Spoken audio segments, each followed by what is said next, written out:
Hello all of you. आज जो topic revise करने जा रहे हैं वो अकाउंटिंग फ्रॉम इनकम्प्लीट रिकॉर्ड्स। जैसे कि आपको ये चैप्टर के नाम से ही पता चल रहा होगा कि अकाउंटिंग करना है कैसे, फ्रॉम इनकम्प्लीट रिकॉर्ड्स। सो कैसे हम इनकम्प्लीट रिकॉर्ड से पता लगा सकते, इंफॉर्मेशन गैदर कर सकते, वो हमारा बेसिक अकाउंटिंग नॉलेज को अप्लाई करके। तो इस चैप्टर में दो मेथड हम लोगों को पढ़ना है। पहली मेथड जो है आपकी statement of affairs method, statement of affairs method, और दूसरी मेथड है आपकी completed account method, completed account method. Okay, completed account method. So statement of affairs method information incomplete है, कंप्लीटेड अकाउंट मैथड में भी इंफॉर्मेशन इनकम्प्लीट है, लेकिन statement of affairs method में इंफॉर्मेशन इतनी इनकम्प्लीट है कि हम उसको कंप्लीट कर नहीं सकते। इसीलिए इस मेथड में हम लोग ट्रेडिंग और प्रॉफिट एंड लॉस अकाउंट नहीं बना सकते। क्यों नहीं बना सकते? क्योंकि इंफॉर्मेशन इतनी इनकम्प्लीट है कि उसको कंप्लीट नहीं कर सकते। और इसमें बैलेंस शीट भी नहीं बना सकते क्योंकि इंफॉर्मेशन इतनी इनकम्प्लीट है कि उसको कंप्लीट नहीं कर सकते। लेकिन कंप्लीटेड अकाउंट मेथड में भी इंफॉर्मेशन इनकम्प्लीट है, लेकिन वहां पर हम लोग इंफॉर्मेशन को कंप्लीट कर सकते हैं। ट्रेडिंग एंड पीएनएल अकाउंट भी बनेगा और बैलेंस शीट। कैसे इंफॉर्मेशन को कंप्लीट कर सकते हैं? हम बेसिक अकाउंटिंग के नॉलेज को अप्लाई करके। तो पहले डिस्कस करते हैं हम लोग कि स्टेटमेंट ऑफ अफेयर्स मेथड क्या चीज होती है। कोई भी businessman at the end of the year वो जरूर चाहेगा कि उसको ये पता चले कि उसके बिजनेस में कितना प्रॉफिट है और कितना या कोई लॉस है।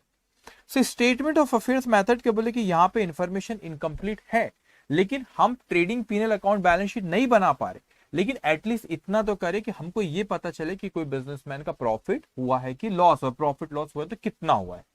सो उसको हम समझने की कोशिश करते, बहुत सिंपल है कंसेप्ट को समझना, बहुत आसानी से सारी चीजें हो जाएंगी। सपोज एक बिजनेसमैन है, इस बिजनेसमैन का नाम है बच्चों यहाँ पे राजू।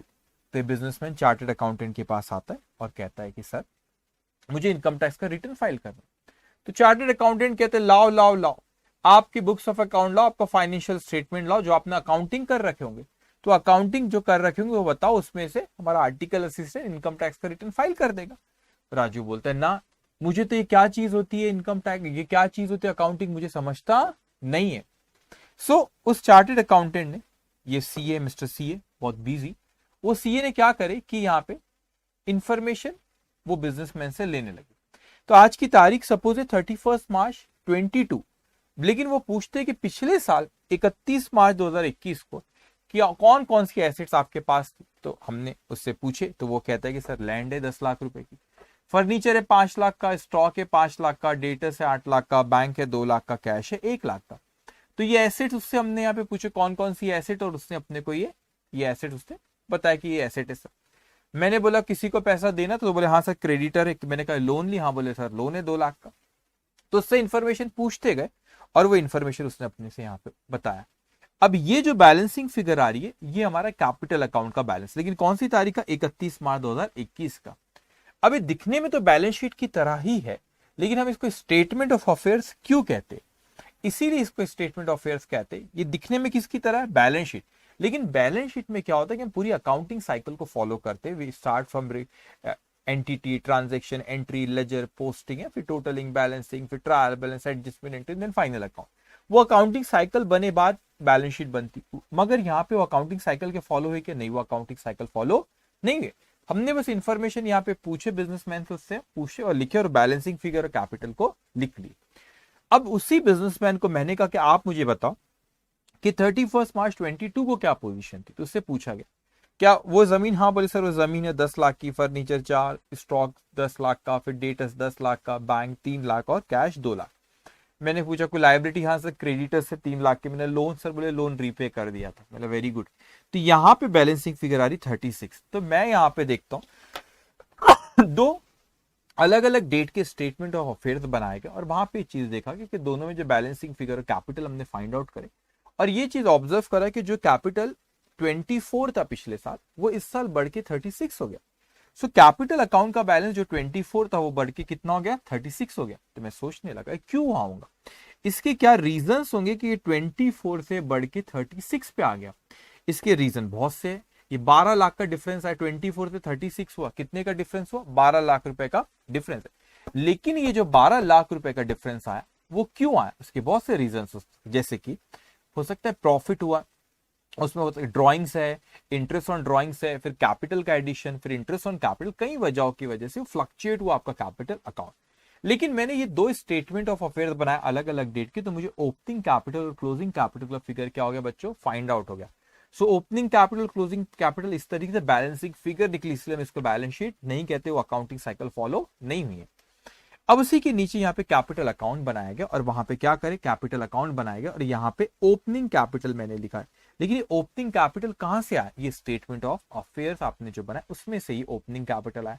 क्लोजिंग कैपिटल यहां पर लिखे, ये भी स्टेटमेंट ऑफ अफेयर्स से यहाँ पे क्लोजिंग कैपिटल आया। अब जो कैपिटल अकाउंट पे इंफॉर्मेशन हम लोग दूसरी जो भी क्वेश्चन में दी, जैसे कि ड्रॉइंग्स, तो ये जो डेबिट साइड में वो लिखते हैं जिससे कैपिटल कम होता है, decrease in capital debit, increase in capital credit. तो कैपिटल जैसे कैपिटल एडिशन हुआ तो कैपिटल बढ़ा तो क्रेडिट करे, इंटरेस्ट ऑन कैपिटल उसको देना है तो कैपिटल बढ़ेगा, ड्राइंग से कैपिटल कम होगा, इंटरेस्ट ऑन ड्राइंग उससे लेते हैं तो हम क्या करें, वो ड्राइंग से भी कैपिटल कम होगा। तो ओपनिंग और closing capital statement of affairs में हमने फाइंड आउट करें और उसके बाद जो जो भी इंफॉर्मेशन हमारी कैपिटल से रिलेटेड थी, आपकी ड्राइंग्स हो गया, इंटरेस्ट ऑन ड्राइंग्स हो गया, कैपिटल हो गया, कैपिटल एडिशन हो गया, वो सारी इंफॉर्मेशन लिखे और यहाँ पे जो बैलेंसिंग फिगर आई वो आपकी कौन सी बैलेंसिंग फिगर है, वो नेट प्रॉफिट आपका, वो नेट प्रॉफिट या लॉस। अब ध्यान से, डेबिट साइड अगर आपका शॉर्ट गया तो वो नेट लॉस है। आपने वो है क्यों, आप खुद सोचो, अगर आप प्रॉफिट एंड लॉस अकाउंट बनाते हो तो आपका प्रॉफिट कब आता है, जब वो क्रेडिट बैलेंस आता है। तो आप डेबिट में लिखते हो नेट प्रॉफिट, क्रेडिट बैलेंस है नेट प्रॉफिट लिखते हो, वो नेट प्रॉफिट कैपिटल, वो नेट प्रॉफिट पीएनएल अकाउंट से उठा के आप कैपिटल अकाउंट में लेके आते हो। So what entry we pass profit and loss account debit to capital account. But at the same time अगर लॉस होता है सो आप पीएनएल के क्रेडिट साइड में लिखते, entry will be capital account debit to profit and loss account. तो loss के case में कैपिटल को डेबिट करे, प्रॉफिट के केस में कैपिटल को ऐड कर रहे, क्रेडिट कर, तो सिंपल सी चीज है। तो जब भी आप प्रॉफिट दे रहे हो तो उसका कैपिटल बढ़ रहा है, इसलिए लॉस है तो उसका कैपिटल कम होगा, तो वो क्या करे उसने, डेबिट। तो इस तरीके से आपने कैपिटल अकाउंट बनाया जो बैलेंसिंग फिगर आपका प्रॉफिट और लॉस निकल आया। सो वैसे देखा जाए कोई अकाउंटिंग नहीं करे, हमने प्रॉफिट निकाल लिया, यहाँ पे हमने ट्रेडिंग अकाउंट, पीएनएल अकाउंट और बैलेंस शीट भी नहीं बनाए। क्यों नहीं बनाए, क्योंकि इन्फॉर्मेशन इनकम्प्लीट इतनी रहती है कि उसको अपन कंप्लीट नहीं कर सकते। तो इस तरीके से हमने फिगर फाइंड आउट करे, किस चीज की फिगर फाइंड आउट करें, प्रॉफिट और लॉस की। अब यहाँ पे ये कैपिटल अकाउंट दिया जो मैंने ऑलरेडी आपसे भी उसके बारे में बात किया, कैपिटल अकाउंट के बारे। अब उसके ऑल्टरनेटिवली ये तरीका मैं जनरली प्रेफर नहीं करता हूं, एड और लेस अकाउंट ही बेस्ट होता है। मगर इसी चीज को अगर मैं एड और लेस फॉर्म में अगर मैं लिखूं तो सिंपल सी चीज है, मैं बोलूंगा sir closing capital plus interest on drawings plus drawings minus opening capital minus capital addition minus interest on capital, balancing figure will be profit. Simple है, नेगेटिव आई तो वो लॉस। तो यहाँ पे इस तरीके से भी आप प्रॉफिट और लॉस को फाइंड आउट कर सकते हैं। अभी आपके स्टेटमेंट ऑफ अफेयर्स में सिंपल सी चीज है, दिखता बैलेंस शीट की तरह, लेकिन उसको बैलेंस शीट के नाम से नहीं बुलाते क्योंकि अकाउंटिंग साइकिल पूरी फॉलो यहाँ पर नहीं हुई। तो हम एसेट्स को एसेट साइड में लिख देते, जैसे कि यहाँ पे लिखा है land, machinery, furniture, inventory, debtors, bills receivable, loans and advance, cash and bank, prepaid expense, outstanding expense, bills payable, sundry creditor, loans and bank overdraft, और ये आपका बैलेंसिंग फिगर आ गया कैपिटल। अगर क्वेश्चन में हो सकता है कि वो आपको कैपिटल का बैलेंस दे दे, हो सकता है कि क्वेश्चन में कैपिटल का बैलेंस ओपनिंग और क्लोजिंग का दे दे, तो दे दे तो बहुत अच्छी बात है, उसको हम लिख लेंगे कैपिटल अकाउंट में ओपनिंग और क्लोजिंग, और वहां पे अकाउंट में जो कैपिटल से रिलेटेड इन्फॉर्मेशन सारी लिखेंगे, प्रॉफिट और लॉस आएगा। लेकिन अगर वो आपको कैपिटल नहीं देता है, ओपनिंग और क्लोजिंग कैपिटल अगर क्वेश्चन में नहीं देता है, तो इस केस में हम लोग क्या करेंगे, इस केस में स्टेटमेंट ऑफ अफेयर्स बनाना पड़ेगा, और वो स्टेटमेंट ऑफ अफेयर्स में एसेट्स और लाइबिलिटी दो अलग अलग डेट की दी हुई रहेंगी, वो हम लिखेंगे, और उनके जो बैलेंसेस आएंगे that will balancing figure will be capital. तो उस तरीके से ओपनिंग और क्लोजिंग कैपिटल फाइंड आउट हो जाएगा, वेरी सिंपल। ओके, अब कंप्लीटेड अकाउंट मेथड पे मैं आऊंगा, उस पर डिस्कशन भी करेंगे, लेकिन उससे पहले कुछ सिंपल क्वेश्चन अपन, ये स्टेटमेंट ऑफ बहुत सिंपल ही रहते हैं, इसमें कुछ रहता नहीं है, एग्जामिनेशन क्वेश्चन ये जो आप स्क्रीन पे देख रहे हो, ठीक है, देखेंगे। अब यहाँ पे कहते हैं कि mister Aman is running a business of readymade garments, he does not maintain his books under double entry system. While assessing the income of Mr. Aman for the financial year 2016-17, income tax officer feels that he has not disclosed the full income earn by him from his business he provide the following information. अब वो कहता है कि mister अमन जो था उसने income tax का return file करा फाइनेंशियल ईयर 16-17 का, तो वो इनकम टैक्स ऑफिसर को लगता है कि इसने इन्फॉर्मेशन प्रॉपर डिस्क्लोज करा नहीं है, तो यहां पर मतलब प्रॉफिट उसने प्रॉपर बताया नहीं है। अब यहां पर अगर देखें तो आपका ऑन 31 मार्च 2016 इस तारीख की इंफॉर्मेशन अपने को क्वेश्चन में दी है, और कब की दी है, 31 मार्च 2017। तो ये 2 तारीख की इंफॉर्मेशन दी। यहाँ पे मार्च 16 की एसेट्स और लाइबिलिटीज कितनी थी, उसी तरह मार्च 17 की एसेट्स और लाइबिलिटीज कितनी थी। तो यहाँ पे जो एसेट को लंबी चौड़ी लिस्ट नहीं दिया, उसने एसेट की टोटल फिगर दे दिया, लाइबिलिटीज की 2 अलग अलग डेट्स पे एसेट लाइबिलिटी की फिगर दिया। अब ये एसेट्स और लाइबिलिटी के अलग अलग फिगर दिए, तो बड़ा सिंपल है बच्चों, यहाँ पे हमको क्या करना है, स्टेटमेंट ऑफ अफेयर्स बनाएंगे। ओपनिंग और क्लोजिंग कैपिटल उसने नहीं दिया, तो ओपनिंग और क्लोजिंग कैपिटल इवन दो नहीं दिया, लेकिन इंफॉर्मेशन दे दिया एसेट्स और लाइबिलिटी की 2 अलग अलग डेट पे, तो स्टेटमेंट ऑफ अफेयर्स बनाएंगे, उससे कैपिटल का बैलेंसिंग फिगर निकल आएगा। तो यहां पर आप जैसे देखते कि ये आपके 16,65,000 ये स्टेटमेंट ऑफ अफेयर्स यहाँ पे लेके, why we prepare statement of affair to find out the capital का, to find out balance of capital. तो यहाँ पे देखिए 16,65,000, फिर लाइबिलिटी 4,13,000, 4,13,000, तो ये आपकी बैलेंसिंग फिगर आ गई कैपिटल की, कब, 31 मार्च 2016 को। उसी तरह यहाँ पर ये सन्ड्री एसेट 28,40,000, 28,40,000, 5,80,000, 5,80,000। सो ये बैलेंसिंग फिगर आपकी यहाँ पे आ गई। तो हमको 2 डेट पे 31 मार्च 2016 और 31 मार्च 2017 को 2 डेट पे कैपिटल के बैलेंस मिल गए, ओपनिंग और क्लोजिंग कैपिटल। अब यहाँ पे कैपिटल अकाउंट बनाए मैंने, ओपनिंग कैपिटल यहाँ लिखा, क्लोजिंग कैपिटल यहाँ लिखी, फिगर अपने स्टेटमेंट ऑफ अफेयर से फाइंड आउट करें, ठीक है। अब वो कहता है mister Aman drawing for the year 16-17 का ड्रॉइंग से 32,000 पर मंथ, तो 12 मंथ के लिए कितना होगा, 3,84,000। तो ड्रॉइंग से कैपिटल कम, उस पर डेबिट करा, 3 लाख, एग्जाम का क्वेश्चन है, 3,84,000। उसके बाद इनकम टैक्स ऑफिसर को उसने डिक्लेयर करा है अपनी इनकम 9,12,000, अपन उसको देखते हैं अपनी कितनी आ रही है। फिर कहता है कि during the year 1670 one life insurance policy of Mr. Aman was matured and the amount received ₹50,000 was retained in the business। अब उसकी लाइफ इंश्योरेंस थी तो उसकी पर्सनल है, तो मैच्योर हुई तो पैसा बिजनेस में रख लेते, in other word it is addition, capital addition. तो ये 50,000 का कैपिटल एडिशन यहाँ पे लिखे आपने, कैपिटल बढ़ा, तो ये बैलेंसिंग फिगर है आपकी 13,42,000। तो ये 13,42,000 क्या हो गया, 13,42,000 आपका किसका फिगर हो गया, ये प्रॉफिट का फिगर हुआ। अब हमारे हिसाब से 13,42,000 आ रहा है, लेकिन इनकम टैक्स ऑफिसर को अमन ने 9,12,000 है, तो उसने सप्रेस किया इनकम को छुपाया, कम इनकम बताया।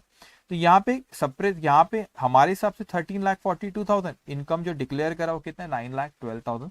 तो इनकम सप्रेस्ड हुई हमारी 4,30,000 से।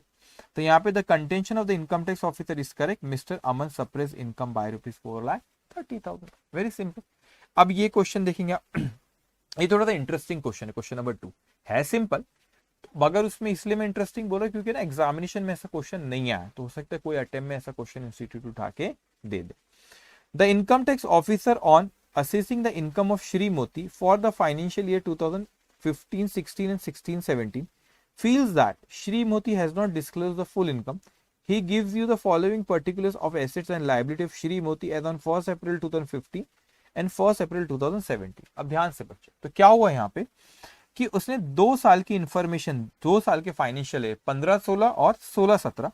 तो ये जब मिस्टर मोती ने जब इनकम टैक्स ऑफिसर को जब इनकम 2 साल की बताई, उसने सही तरीके से डिस्क्लोज नहीं करा, ऐसा ऑफिसर को लगता है।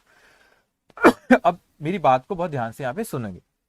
अब इंफॉर्मेशन जो हमको दी यहाँ पे 1 अप्रैल 2015 से लेके 1 अप्रैल 2017, तो आप इसमें डिफरेंस देखते हो बच्चों, अगर यहाँ पे डिफरेंस देखते हो 1 अप्रैल 2015 और 1 अप्रैल 2017, तो गैप 2 साल का है। गैप कितने साल का आपको, ये 2 साल का गैप है। यहाँ पे इंफॉर्मेशन दी है 1 अप्रैल 2015 से लेके 1 अप्रैल 2017, तो ये 2 इयर्स का गैप है। तो मैं यहाँ पे एसेट्स और लाइबिलिटी जो मेरे को इंफॉर्मेशन दी है उसमें 2 साल का डिफरेंस है। ये 1 अप्रैल 2015 की एसेट्स, 1 अप्रैल 2015 की एसेट्स लाइबिलिटी और 1 अप्रैल 2017 की एसेट और लाइबिलिटी, तो इन दोनों में गैप है 2 साल का।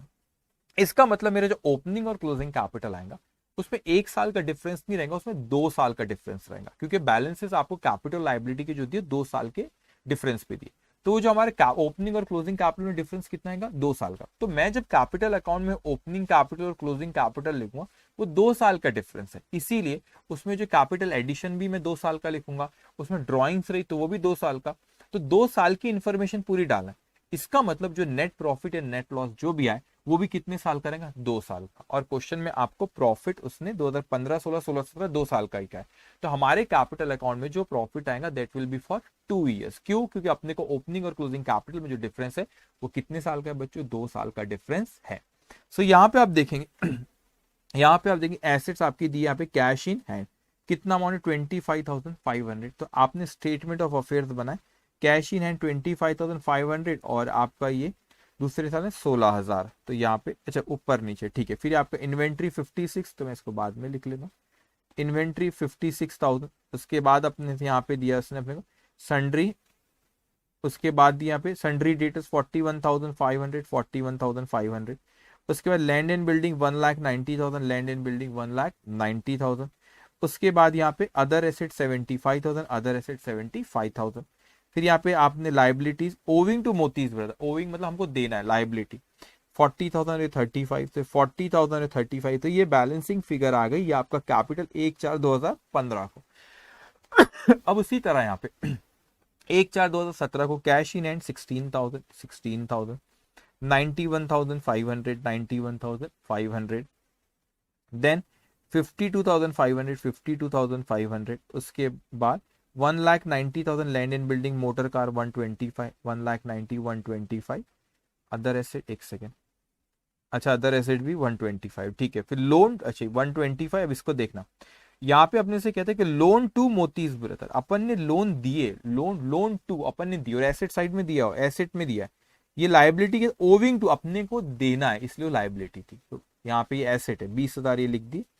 अब वहां पर उसने लाइबिलिटीज में सन्ड्री क्रेडिटर ये 55 तो ये बैलेंसिंग फिगर आ गया आपका 5,65,000। तो इसमें जो डिफरेंस है ओपनिंग और क्लोजिंग कैपिटल में बच्चों वो किस चीज का डिफरेंस है आप लोगों का, वो डिफरेंस है आप लोगों का 2 साल का।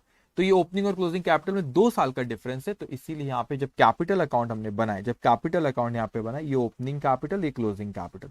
तो ड्रॉइंग्स भी मेरे को 2 साल का ही लिखना पड़ेगा। देखो during the 2 years the domestic expenditure was ₹4,000 per month, एक महीने का 4,000 तो 24 मंथ। तो यहाँ पे देखो 4,000 मल्टीप्लाई बाय 24 मंथ करा गया। क्यों 4,000 मल्टीप्लाई बाय 24 मंथ क्यों करा गया, क्योंकि उसमें 24 2 साल का है। तो ये आपका 96,000 और यहाँ पे कुछ कैपिटल एडिशन ये सब नहीं होगा ठीक है। तो यहाँ पर आपका प्रॉफिट आता है 3,48,000। तो ये प्रॉफिट कितने साल का, 2 साल का। तो एक्चुअल प्रॉफिट 3,48,000 2 साल का है। अब यहाँ पे इन्होंने अपने को प्रॉफिट जो इनकम टैक्स डिपार्टमेंट को दिया उन्होंने 15-16 का और 16-17 का ये 1,05,000 और 1,23,000। तो ये 1,05,000 और 1,23,000 ये 2 साल का प्रॉफिट। सो हमारे हिसाब से प्रॉफिट इतना है, उन्होंने इनकम टैक्स डिपार्टमेंट को इतना दिया। तो जो सप्रेस करे इनकम 1,20,000 की, हमारे हिसाब से 3,48,000 है, इनकम टैक्स डिपार्टमेंट को 2,28,000 है। So the contention of income tax officer is correct, mister मोती सप्रेस इनकम बाय ₹1,20,000। ठीक है। तो ये एग्जामिनेशन में कभी आ सकता है, ऐसा क्वेश्चन कभी आया नहीं है, तो क्योंकि आपके 2 साल का यहाँ पे डिफरेंस है। सो स्टेटमेंट ऑफ अफेयर्स देखा जाए तो वो बहुत सिंपल होता है, लेकिन जो दूसरी मेथड होती है आपकी कंप्लीटेड अकाउंट मेथड, ये एक्चुअली ये चैलेंजिंग और इसको बहुत अच्छे समझना भी मैं क्या कह रहा हूँ। कंप्लीटेड अकाउंट मेथड में भी इंफॉर्मेशन इनकम्प्लीट है, लेकिन हम अकाउंटिंग नॉलेज को अप्लाई करके इस इंफॉर्मेशन को क्या कर सकते हैं, इस इंफॉर्मेशन को हम कंप्लीट कर सकते हैं। तो अकाउंटिंग साइकिल जो हमारी होती है वो कैसी होती है, अकाउंटिंग साइकिल इस तरीके से होती है कि एंटिटी, ट्रांजैक्शन, फिर रिकॉर्डिंग, फिर लेजर, उसमें अकाउंट बनते हैं, फिर posting, totalling and balancing, trial balance, adjustment और देन फाइनल अकाउंट। और यहाँ पे ट्रेडिंग पीनल अकाउंट और ये बैलेंस शीट बनती है। लेकिन यहाँ पे कंप्लीटेड अकाउंट मेथड में ये बना जरूर है ट्रेडिंग पीनल और बैलेंस शीट, लेकिन अकाउंटिंग साइकिल ये ऐसी बनी हुई नहीं है। तो कैसे इनकम्प्लीट इन्फॉर्मेशन आप अच्छे से सुनेंगे। आपको क्वेश्चन में विल बी गिवन ट्रांजेक्शन आपको क्वेश्चन में दिए हुए रहेंगे, लेकिन उसका रिकॉर्ड उन्होंने किए नहीं प्रॉपर से, not recorded double entry system, incomplete information है। तो उस इनकम्प्लीट इन्फॉर्मेशन को कंप्लीट कैसे करूं। सो मैं यहाँ पे अकाउंट्स बनाऊंगा बहुत से एज ए वर्किंग नोट। किसके अकाउंट बनते, कैसी वर्किंग नोट इस चैप्टर में बनाया जाता है कंप्लीट अकाउंट मेथड में, वो भी मैं आपको बताता हूँ।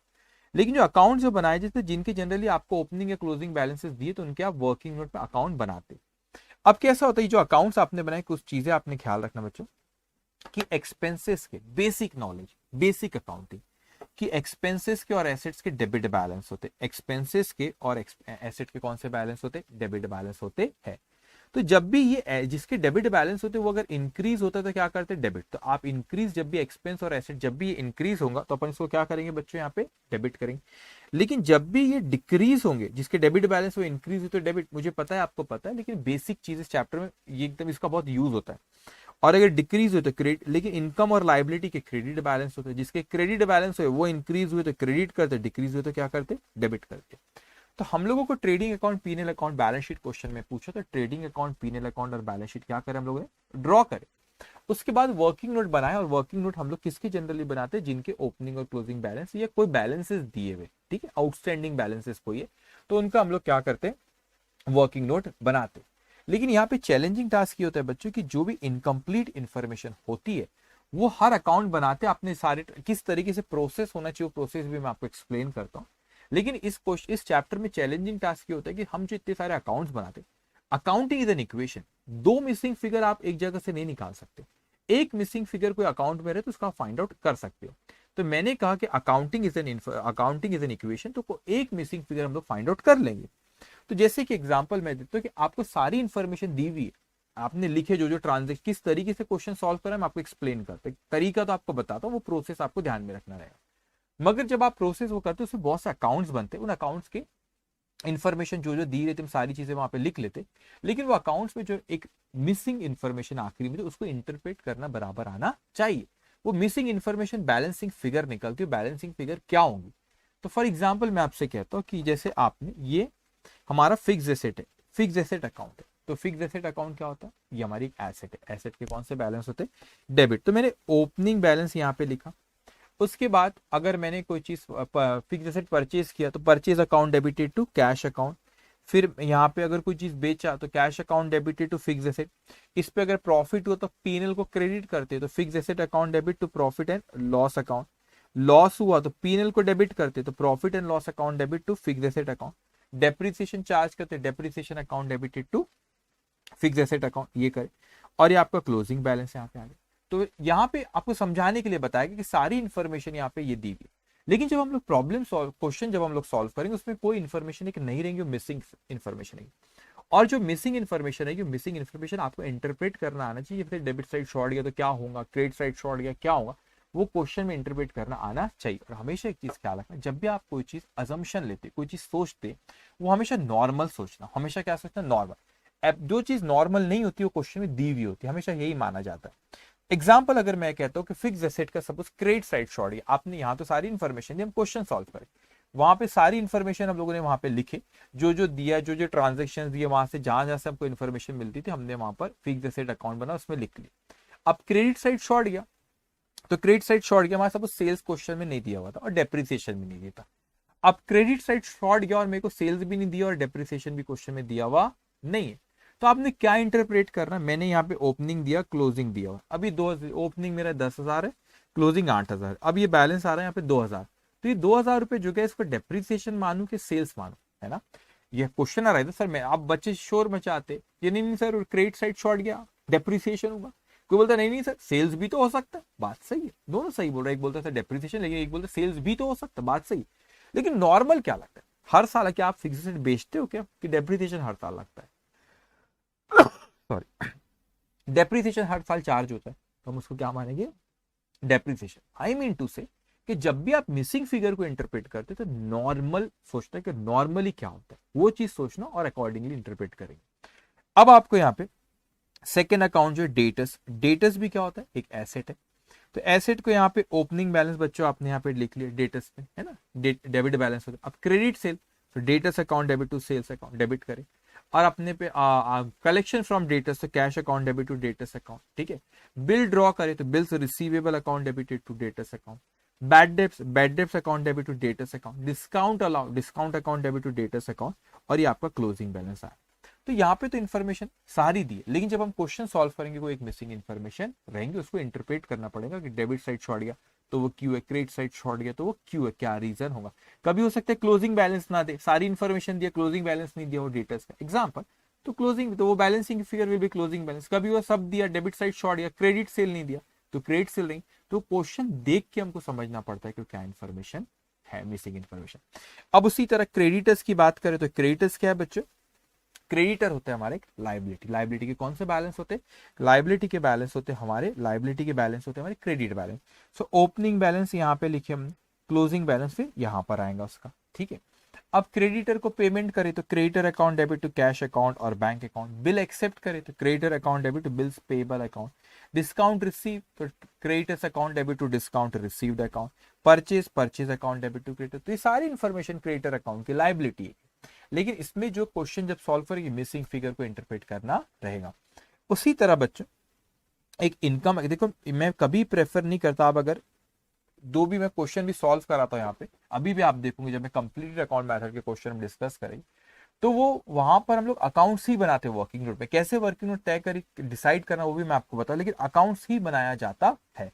क्यों अकाउंट्स ही सही होता है, अकाउंट्स डेबिट क्रेडिट करो भैया, वो याद करने की कोई जरूरत नहीं, प्लस माइनस वो खेल खेलना ही नहीं प्लस माइनस का, वो याद कौन करेगा, इसको ऐड करना इसको लेस करना। डेबिट क्रेडिट की असली अकाउंटिंग ये होती है और इसी की ऐसा ही करना चाहिए। अब इस बात को अच्छे से समझेंगे। मैं इनकम की अगर मैं बात करूं, आप बोले सर इनकम तो पीएनएल में जाता है, मैं कहां कह रहा हूं पीएनएल में ही जाएंगे इनकम, लेकिन हम लोग फॉलो करते accrual system of accounting. PNL में कितने से रिसीव्ड हुई वो जरूरी नहीं कि पीएनएल में उतना जाएगा, कितने से अक्रू हुआ वो पीएनएल में जाता है। तो हो सकता है कि कोई इनकम आउटस्टैंडिंग, इस चीज को अच्छे से समझेंगे। तो मैंने कहा इनकम, जब भी वर्ड आउटस्टैंडिंग अपन के ऐसे जैसे आउटस्टैंडिंग सुनते तो अपने दिमाग में आता है कि लायबिलिटी, जरूरी नहीं है। अगर कोई एक्सपेंस आउटस्टैंडिंग है तो वो लायबिलिटी, लेकिन कोई इनकम आउटस्टैंडिंग है तो वो क्या है हमारे लिए एसेट है। तो यहां पे देखेंगे ओपनिंग आउटस्टैंडिंग, ये आउटस्टैंडिंग वर्ड से कंफ्यूज मत होना, इट इज रिसीवेबल, ये कोई इनकम आउटस्टैंडिंग है इसीलिए हमारी एसेट है। तो ओपनिंग डेबिट साइड में लिखे तो क्लोजिंग आउटस्टैंडिंग कहाँ आएगा, क्रेडिट साइड में आएगा। तो ओपनिंग आउट रिसीवेबल आपने डेबिट में, क्लोजिंग रिसीवेबल क्रेडिट में। लेकिन कभी आपका ऐसा भी हो सकता है इनकम आपने एडवांस में रिसीव हुई, आपने सीए फाउंडेशन में भी पढ़े होंगे, ये नॉन प्रॉफिट ऑर्गेनाइजेशन बहुत है, ये चैप्टर भी रिवीजन चला आपने रेगुलर बैच में, बहुत से क्वेश्चन ऐसे किए होंगे। अब जो इनकम एडवांस में अगर रिसीव हुई तो वो क्या है, लायबिलिटी। तो कोई इनकम एडवांस में रिसीव हुई, लायबिलिटी, लायबिलिटी के क्रेडिट बैलेंस होते तो उसको क्रेडिट यहाँ पे लिख। तो क्लोजिंग बैलेंस कितना, क्लोजिंग एडवांस उसका यहाँ पे आएगा। तो अगर कोई एसेट, एसेट के डेबिट बैलेंस होते तो डेबिट साइड में लिखे, और लायबिलिटी के कौन से बैलेंस होते, क्रेडिट बैलेंस होते, उसको क्रेडिट साइड में लिखे। अब यहाँ पे ओपनिंग और क्लोजिंग की मैं बात करूं, ओपनिंग पहले एसेट की बात कर रहे थे, opening debit, closing credit, liability, opening credit, closing debit में, ठीक है, इस तरीके से हम लिखते हैं उसको। अब यहां पर अगर देखिए इनकम अकाउंट में कोई इनकम रिसीव्ड हुई तो एंट्री पास करें हमने cash account debit to income account, और ये जो बैलेंस जाता है, ये जो बैलेंस आपका आ रहा है ये चले जाता है आपका प्रॉफिट एंड लॉस अकाउंट। कभी ये दे देता है कि पीएनएल में कितना गया तो कैश रिसीव वाली फिगर आ जाती है, तो वो बैलेंसिंग फिगर निकालना होता है। अब बच्चों ये अकाउंट बनाने से सबसे अच्छा ये होता है कि हमको ये पता चल जाता है कि एक्चुअल में कितने से अक्रू हुआ। वो प्लस माइनस का खेल मत खेलो कि उसी में याद करना बैठो और एग्जाम के प्रेशर में फिर याद करो प्लस करो कि माइनस। अरे अकाउंट बनाओ ना, बेसिक अकाउंटिंग को पकड़े रखो, वही आपको सीए बना देंगे। बेसिक अकाउंटिंग से हर चीज कनेक्ट करते जाओ, कनेक्ट करते जाओ, सब हो जाएगा। अब यहां पर उसने अपने से कहा कि प्रॉफिट एंड लॉस अकाउंट में ये यहाँ पे डेबिट करे, पीएनएल में इनकम को क्या करते, क्रेडिट। तो ये जरूरी नहीं होता कि जो रिसीव्ड हुआ वही पीएनएल में जाएगा। अगर आपका ओपनिंग और क्लोजिंग आउटस्टैंडिंग तो हो सकता है कि जो आपको रिसीव्ड हुआ कुछ लास्ट ईयर का है, हो सकता है कभी कोई आपका एडवांस में रिसीव्ड हुआ वो भी हो सकता है, तो वो पीएनएल में नहीं जाता। पीएनएल में अक्रू कितने से वो हो जाता है, because we follow accrual system of accounting, receipt basis पे पीएनएल पे नहीं जाता आपका। इसीलिए अकाउंट बनाओ, इसमें एसेट लायबिलिटी इस तरीके से लिखो, रिसीवेबल रहा तो डेबिट, पेएबल रहा तो क्रेडिट आप लिखेंगे, ओपनिंग क्लोजिंग अकॉर्डिंगली लिखेंगे। और उसके बाद आपको कितने से रिसीव्ड हुई इनकम, तो बैलेंसिंग फिगर विल ऑटोमेटिकली कम कि जो आपका प्रॉफिट एंड लॉस अकाउंट में जाएगा। उसी तरह को ये हर इनकम अकाउंट जो भी है इस तरीके से आप बनाओगे, बैलेंसिंग फिगर बराबर आपकी आ जाएगी। अब उसी तरह एक्सपेंसेस की बात करूं तो एक होता है आपका expenses payable, that is liability. तो यहां पे देखिए ओपनिंग आउटस्टैंडिंग, आप बोलेंगे सर ओपनिंग आउटस्टैंडिंग तो यहां पर भी हमको दिख रहा था, मगर वहां पर आपने ओपनिंग डेबिट में लिखे थे, यहां पे ओपनिंग आउटस्टैंडिंग क्रेडिट में। तो आप खुद सोचो, ऊपर वो इनकम का अकाउंट था, इनकम आउटस्टैंडिंग मतलब that is receivable, that is asset, और expense outstanding that is payable, that is liability. तो लायबिलिटी के क्रेडिट बैलेंस होता है, तो इसलिए यहाँ पे क्रेडिट साइड में ओपनिंग बैलेंस लिखा गया और यहाँ पे डेबिट साइड में ओपनिंग बैलेंस लिखा गया। ये फर्क होता है। तो आपने देखना क्या आउटस्टैंडिंग है, इनकम है कि एक्सपेंस, उसको अच्छे समझना। अब मैं आपसे कहता हूं कि यहाँ पे आपने ओपनिंग आउटस्टैंडिंग लिखी, ओपनिंग आउटस्टैंडिंग, ठीक है। अब ये ओपनिंग, ये पे लायबिलिटी, तो ओपनिंग है तो क्लोजिंग यहाँ पे, लेकिन ये भी तो हो सकता है कि आपने एडवांस में कोई एक्सपेंस दी, मतलब प्रीपेड। प्रीपेड एक्सपेंस क्या होती है? एसेट। तो डेबिट में ओपनिंग लिखे, क्लोजिंग यहाँ पे लिखे। आपने कोई एक्सपेंस पे करे, expense account debited to cash account आपने करे, ये बैलेंसिंग फिगर आपका ये आ जाएगा कि कितना पीएनएल अकाउंट में जाना चाहिए। आपने पीएनएल में डेबिट करेंगे, यहाँ पे क्या करेंगे? क्रेडिट करेंगे।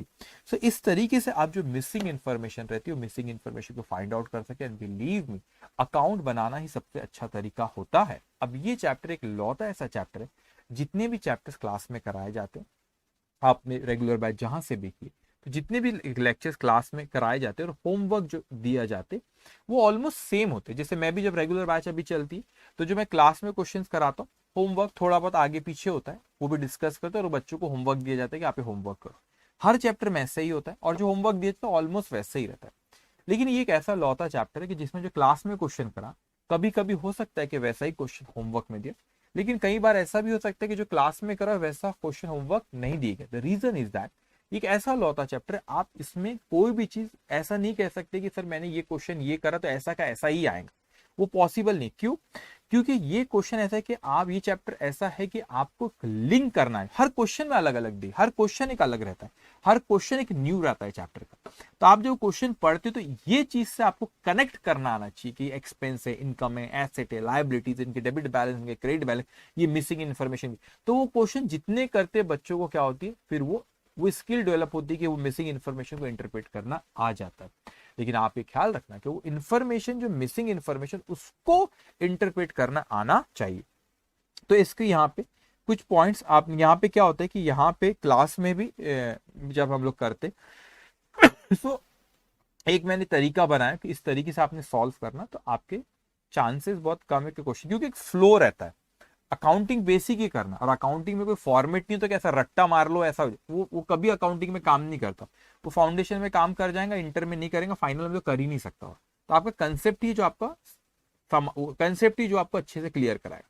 लेकिन एक फ्लो मैंने इस चैप्टर में खुद से बनाया कि किस तरीके से फ्लो, जब बच्चे कंप्लीटेड अकाउंट मेथड के क्वेश्चंस करे तो क्या फ्लो फॉलो कर, तो दैट विल हेल्प, कि वो मदद करेगा कि क्वेश्चन सॉल्व करते वक्त गलती होने के चांसेस कम रहती है उसमें। ठीक है, अब ध्यान से बच्चे यहाँ पे पहले ये देख लेते points to remember. While preparing any such account, record the given data and then by balancing such missing data is ascertained. When opening balance sheet is not given, the same should be prepared. To ascertain any missing information like opening balance of capital, etc., other account like assets, loan, goods, cash, bank, etc., can also be prepared to ascertain missing data if any. तो ये account हम क्यों बनाते हैं? Missing information को क्या करने, find out करते, मिसिंग इन्फॉर्मेशन वहां से फाइंड आउट कर सके और उसको क्या कर सके हम लोग वहां पे लिख, इंटरप्रेट करना आना चाहिए आपको। इंटरप्रेट बेसिक अकाउंटिंग को थामे रखना। मैं बोलता हूं ना, कोई बच्चा इसमें 1000 क्वेश्चन कर ले अकाउंटिंग फ्रॉम इनकम रेट, कोई गारंटी नहीं कि एग्जामिनेशन 1000 में से कोई एक आए, वो अलग आ सकता है ना? क्यों? क्योंकि हर क्वेश्चन एक चैलेंज है, हर क्वेश्चन में मिसिंग इन्फॉर्मेशन को इंटरप्रेट करना आना चाहिए। तो सबसे अच्छा तरीका होता है कि बेसिक अकाउंटिंग में, इस चैप्टर में आप बहुत रेगुलर बैच में बहुत से क्वेश्चंस क्लास में करता हूं मैं, और फिर बहुत से उनको होमवर्क कराता हूं, खूब प्रैक्टिस कराता हूं, टेस्ट लेते। लेकिन उन बच्चों को क्या डेवलप करने की कोशिश करते हैं कि उनको बेसिक अकाउंटिंग से लिंक करना सिखाना पड़ता है।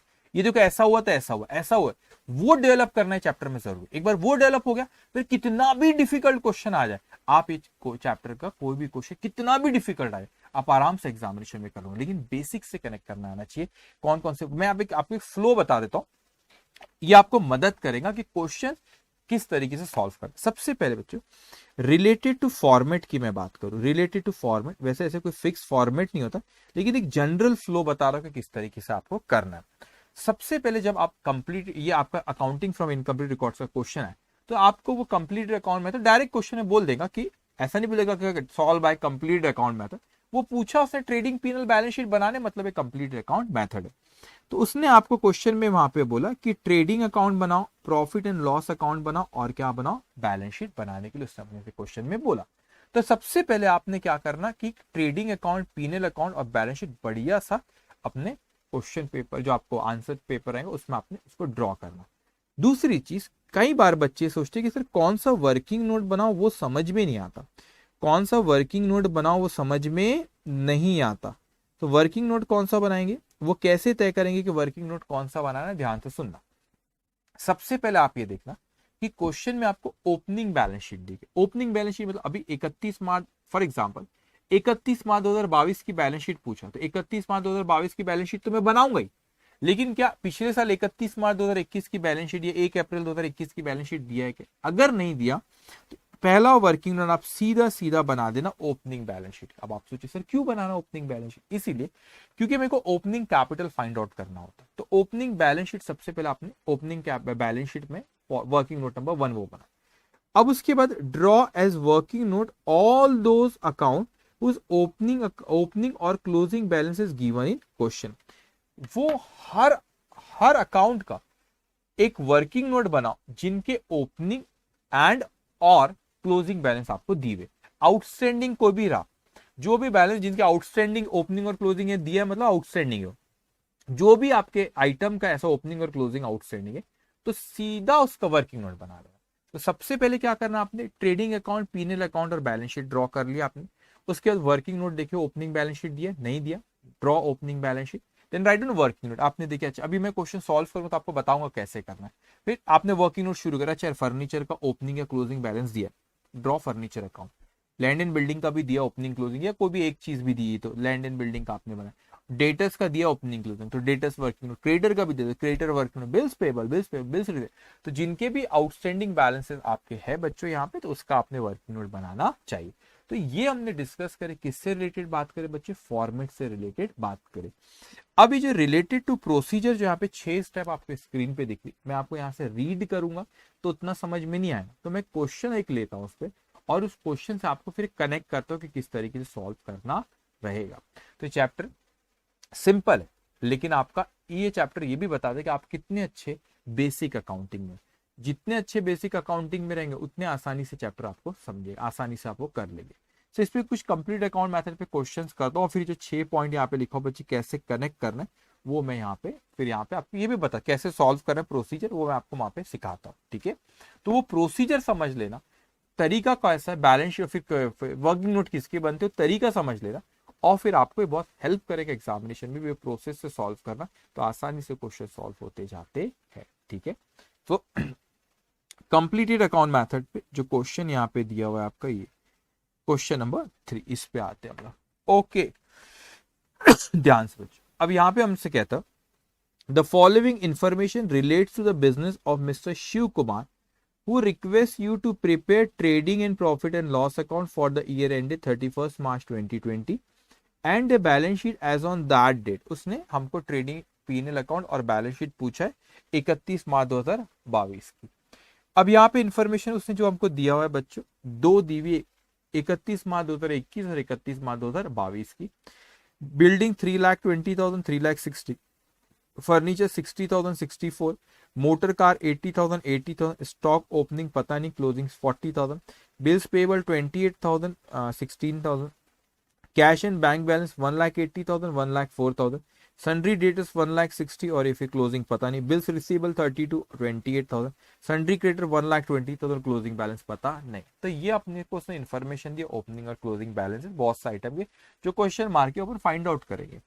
उसके बाद वो कहता है यहाँ पे cash transaction during the year included the following beside certain other item. अब क्या हुआ यहाँ पे, sale of old news sale of old paper and miscellaneous income, कोई miscellaneous trade expense including salary 80,000, collection from debtors 2 lakh, cash purchase 48,000, payment to creditor 1,84,000, cash sale 80,000, other information. मैं पहले read कर लेता फिर आपको एक्सप्लेन करता हूँ। Bills receivable drawn during the year amount to rupees 20,000 and bills payable accepted rupees 16,000. Some item of old furniture whose written down value on 31st March 2011 was rupees 20,000 was sold on 30 September 2021 for rupees 8,000. Depreciation is to be provided on building and furniture 10% and on motor car at 20% per annum. Depreciation on sale of furniture to be provided for 6% for addition to building for the whole year. Of the debtors, a sum of rupees 8,000 should be written off as bad debt and reserve for doubtful debt is to be created at 2%. Mr. Shiv Kumar has been maintaining a steady gross profit and gross profit rate of 30% on turnover. Outstanding salary on 31st March 21 was rupees 8,000 and 31st March 22 was rupees 10,000 on 31st March 21. Profit and loss account had a credit balance of rupees 40,000. 20% of total sale and total purchase are to be treated as for cash. Addition in furniture account took place in the beginning of the year and there was no opening provision for doubtful debt. अब ध्यान से, अब अपने को trading PNL account और balance sheet बनाना है। सबसे पहले अभी मैंने आपको क्या सिखाया, रिलेटेड टू फॉर्मेट। सबसे पहले रिलेटेड टू फॉर्मेट आपको क्या सिखाया कि draw trading account, PNL account और बैलेंस शीट, और फिर उसके बाद आपने क्या करना, वर्किंग नोट बनाना। तो मैं सबसे पहले ट्रेडिंग पीएनएल अकाउंट, जैसे क्वेश्चन में ये ट्रेडिंग पीएनएल अकाउंट ये ड्रॉ करें यहाँ पे, उसके बाद ये बैलेंस शीट ड्रॉ करें। अब उसके बाद कौन कौन से वर्किंग नोट लेना। अब वर्किंग नोट मैंने आपको सिखाया बच्चों, क्या इस क्वेश्चन में ओपनिंग बैलेंस शीट दिए, नहीं सर। सो एक ओपनिंग बैलेंस शीट पे एक वर्किंग नोट बना लेंगे, ओपनिंग बैलेंस शीट पे एक वर्किंग नोट बना लेंगे। उसके बाद बच्चों एक यहाँ पे जैसे बिल्डिंग दिया है, तो बिल्डिंग पे ओपनिंग क्लोजिंग बैलेंस दिया, तो बिल्डिंग पे एक वर्किंग नोट बना लेंगे। फर्नीचर पे एक वर्किंग नोट, क्यों ऐसा तय कर रहा हूँ बेटा, इन पे वर्किंग नोट बना लेंगे क्योंकि यहाँ पर इनके कुछ बैलेंसेस दिए। तो आपने ओपनिंग बैलेंस शीट बना ली, ओपनिंग बैलेंस शीट बनाए, ठीक है। उसके बाद यहाँ पे एक बिल्डिंग पे बना लेंगे, फर्नीचर। अब आप मोटर कार पे जरूरत नहीं क्योंकि 80 ओपनिंग है 80 क्लोजिंग, उसमें कुछ एडिशन नहीं हुआ है। तो एक आप स्टॉक का नहीं बनता, बिल्स पेबल एक बना लो, कैश और बैंक एक बना लो, डेटर्स बना लो, बिल्स रिसीवेबल बना लो, क्रेडिटर। तो जिनके बैलेंसेस दिए उनके क्या कर लिया आपने, जाके वहां पे अकाउंट बनाएंगे, वर्किंग नोट। अब आप देखोगे यहाँ पे मैंने वैसे ही बनाया हुआ, यहाँ पे ये ओपनिंग बैलेंस शीट दिया, बनाए, फिर बिल्डिंग बनाए, फर्नीचर बनाए, bills payable, cash and bank, फिर डेटर्स, बिल्स रिसीवेबल, और यहाँ पर फिर क्रेडिटर और ये एक्सपेंस। अच्छा एक्सपेंसेस अभी वहां नहीं दिख रहे, बाद में बात करेंगे एक्सपेंस पे। तो ये 8 वर्किंग नोट यहाँ पे बनाए। तो देखो मैंने कितने कहा यहाँ पे, ये हुए ना कितनी, 1 2 3 4 5 6 7 और ये 8 वर्किंग नोट। तो ये 8 वर्किंग नोट बना। ये रिलेटेड टू फॉर्मेट हमने बात करें कि किस तरीके से फॉर्मेट, पहले क्वेश्चन तैयार शुरू कैसे करें। तो सबसे पहले trading account, PNL account, balance sheet draw कर ली, उसके बाद ये वर्किंग नोट इन सारों के बना ली। अब यहाँ पे सबसे पहले ख्याल रखना एग्जामिनेशन बच्चों, यहाँ पे सबसे पहले जो स्टेप है आपके, यहाँ पे सबसे पहले आपने यहाँ पे right opening balances, right opening balances in opening balance sheet and closing balances in closing balance sheet. कई बार क्या होता है कि बच्चे इसमें गलती करते थे, कोई आइटम को इधर उधर भूल जाते तो टैली नहीं होती फिर उनकी। अब ध्यान से, तो सबसे पहले हमने फॉर्मेट लेके उसके बाद क्या करोगे, जब सॉल्व करना शुरू करें, सबसे पहले opening balances in opening balance sheet. तो ओपनिंग बैलेंसेस की बात अगर मैं यहाँ पे करूँ, जो जो पता है उसको लिखते जाओ। Opening balance in opening balance sheet, तो ये दिखा 3,20,000, 60,000, 80,000। तो यहाँ पे देखेंगे आप opening balance sheet, working note number 1, 3,20,000, 60,000, ये 80,000। तो opening balance in opening balance sheet. तो यहाँ पे उसके बाद स्टॉक पता नहीं, तो आपने स्टॉक इस तरह लिख के कहा गया, स्टॉक है भी क्वेश्चन मार्क है, बाद में पता चलेगा तो अपन वो लिख लेंगे वहां पे, ठीक है। उसके बाद बच्चे यहाँ पे दिया आपको bills payable 28, cash and bank 1,80,000। तो bills payable 28, cash and bank 1,80,000। फिर कहता है अपने से sundry debtors 1,60,000, bills receivable 30। Sundry debtors आपका 1,60,000 और बिल्स रिसीवेबल कितना आपका 32,000। फिर आपको उसके बाद कहते हैं सन्ड्री क्रेडिटर, सन्ड्री क्रेडिटर कितना 1,20,000। तो सन्ड्री क्रेडिटर आपका यहाँ पे 1,20,000। सो जो जो इन्फॉर्मेशन दी थी वो हमने वहां पे लिख ली। उसके बाद पहली step opening balance in opening balance sheet. दूसरी स्टेप होती है बेटा, मतलब उसी में फर्स्ट में क्लोजिंग बैलेंस इन क्लोजिंग बैलेंस शीट। तो यहाँ पे क्लोजिंग बैलेंस ये दिए 3,80,000, इसको लिख लो क्लोजिंग बैलेंस शीट। तो क्लोजिंग बैलेंस शीट जो पूछा है 3,60,000, सॉरी इनर कॉलम में क्योंकि डेप्रिसिएशन आगे आएगा। उसके बाद उसने अपने से कहा फर्नीचर 68, तो फर्नीचर यहाँ पे आ गया 68,000 रुपीज। ये ठीक है, प्रोसेस याद, opening balance is opening balance sheet, closing balance closing balance sheet. फिर उसके बाद ये मोटर कार 80 और फिर ये 40 स्टॉक, मोटर कार 80 40 स्टॉक। फिर अपने से कहता है bills payable 16, cash and bank 1,04,000। तो बिल्स पेबल किधर गया 16, कैश और बैंक यहाँ पे फिर आपका ये आ गया कैश और बैंक, किधर गया कैश और बैंक 1,04,000।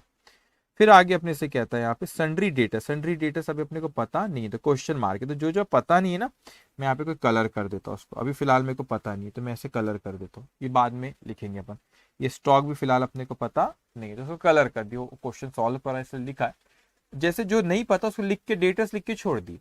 ओके, उसके बाद यहाँ पे फिर वो कहता है अपने से 28 बिल्स रिसीवेबल, क्रेडिटर नहीं पता, तो बिल्स रिसीवेबल है आपका 28, क्रेडिटर मुझको अभी पता फिलहाल नहीं, ठीक है। तो ओपनिंग बैलेंस शीट में लिख लिए बच्चों, क्लोजिंग बैलेंस शीट में लिख लिए। ये आपकी कौन सी पहली स्टेप, ये आपकी पहली स्टेप है ओपनिंग बैलेंस शीट में, क्लोजिंग बैलेंस पे। कभी भी इस चीज के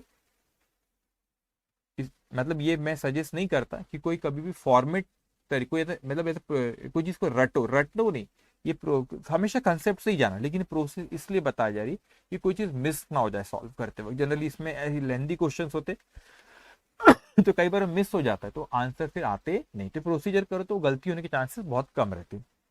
फिर आपने सेकंड कहता है कि आपको ओपनिंग, पहले तो ओपनिंग बैलेंस और closing, opening balances opening balance sheet, closing balances closing balance sheet हमने लिख ली।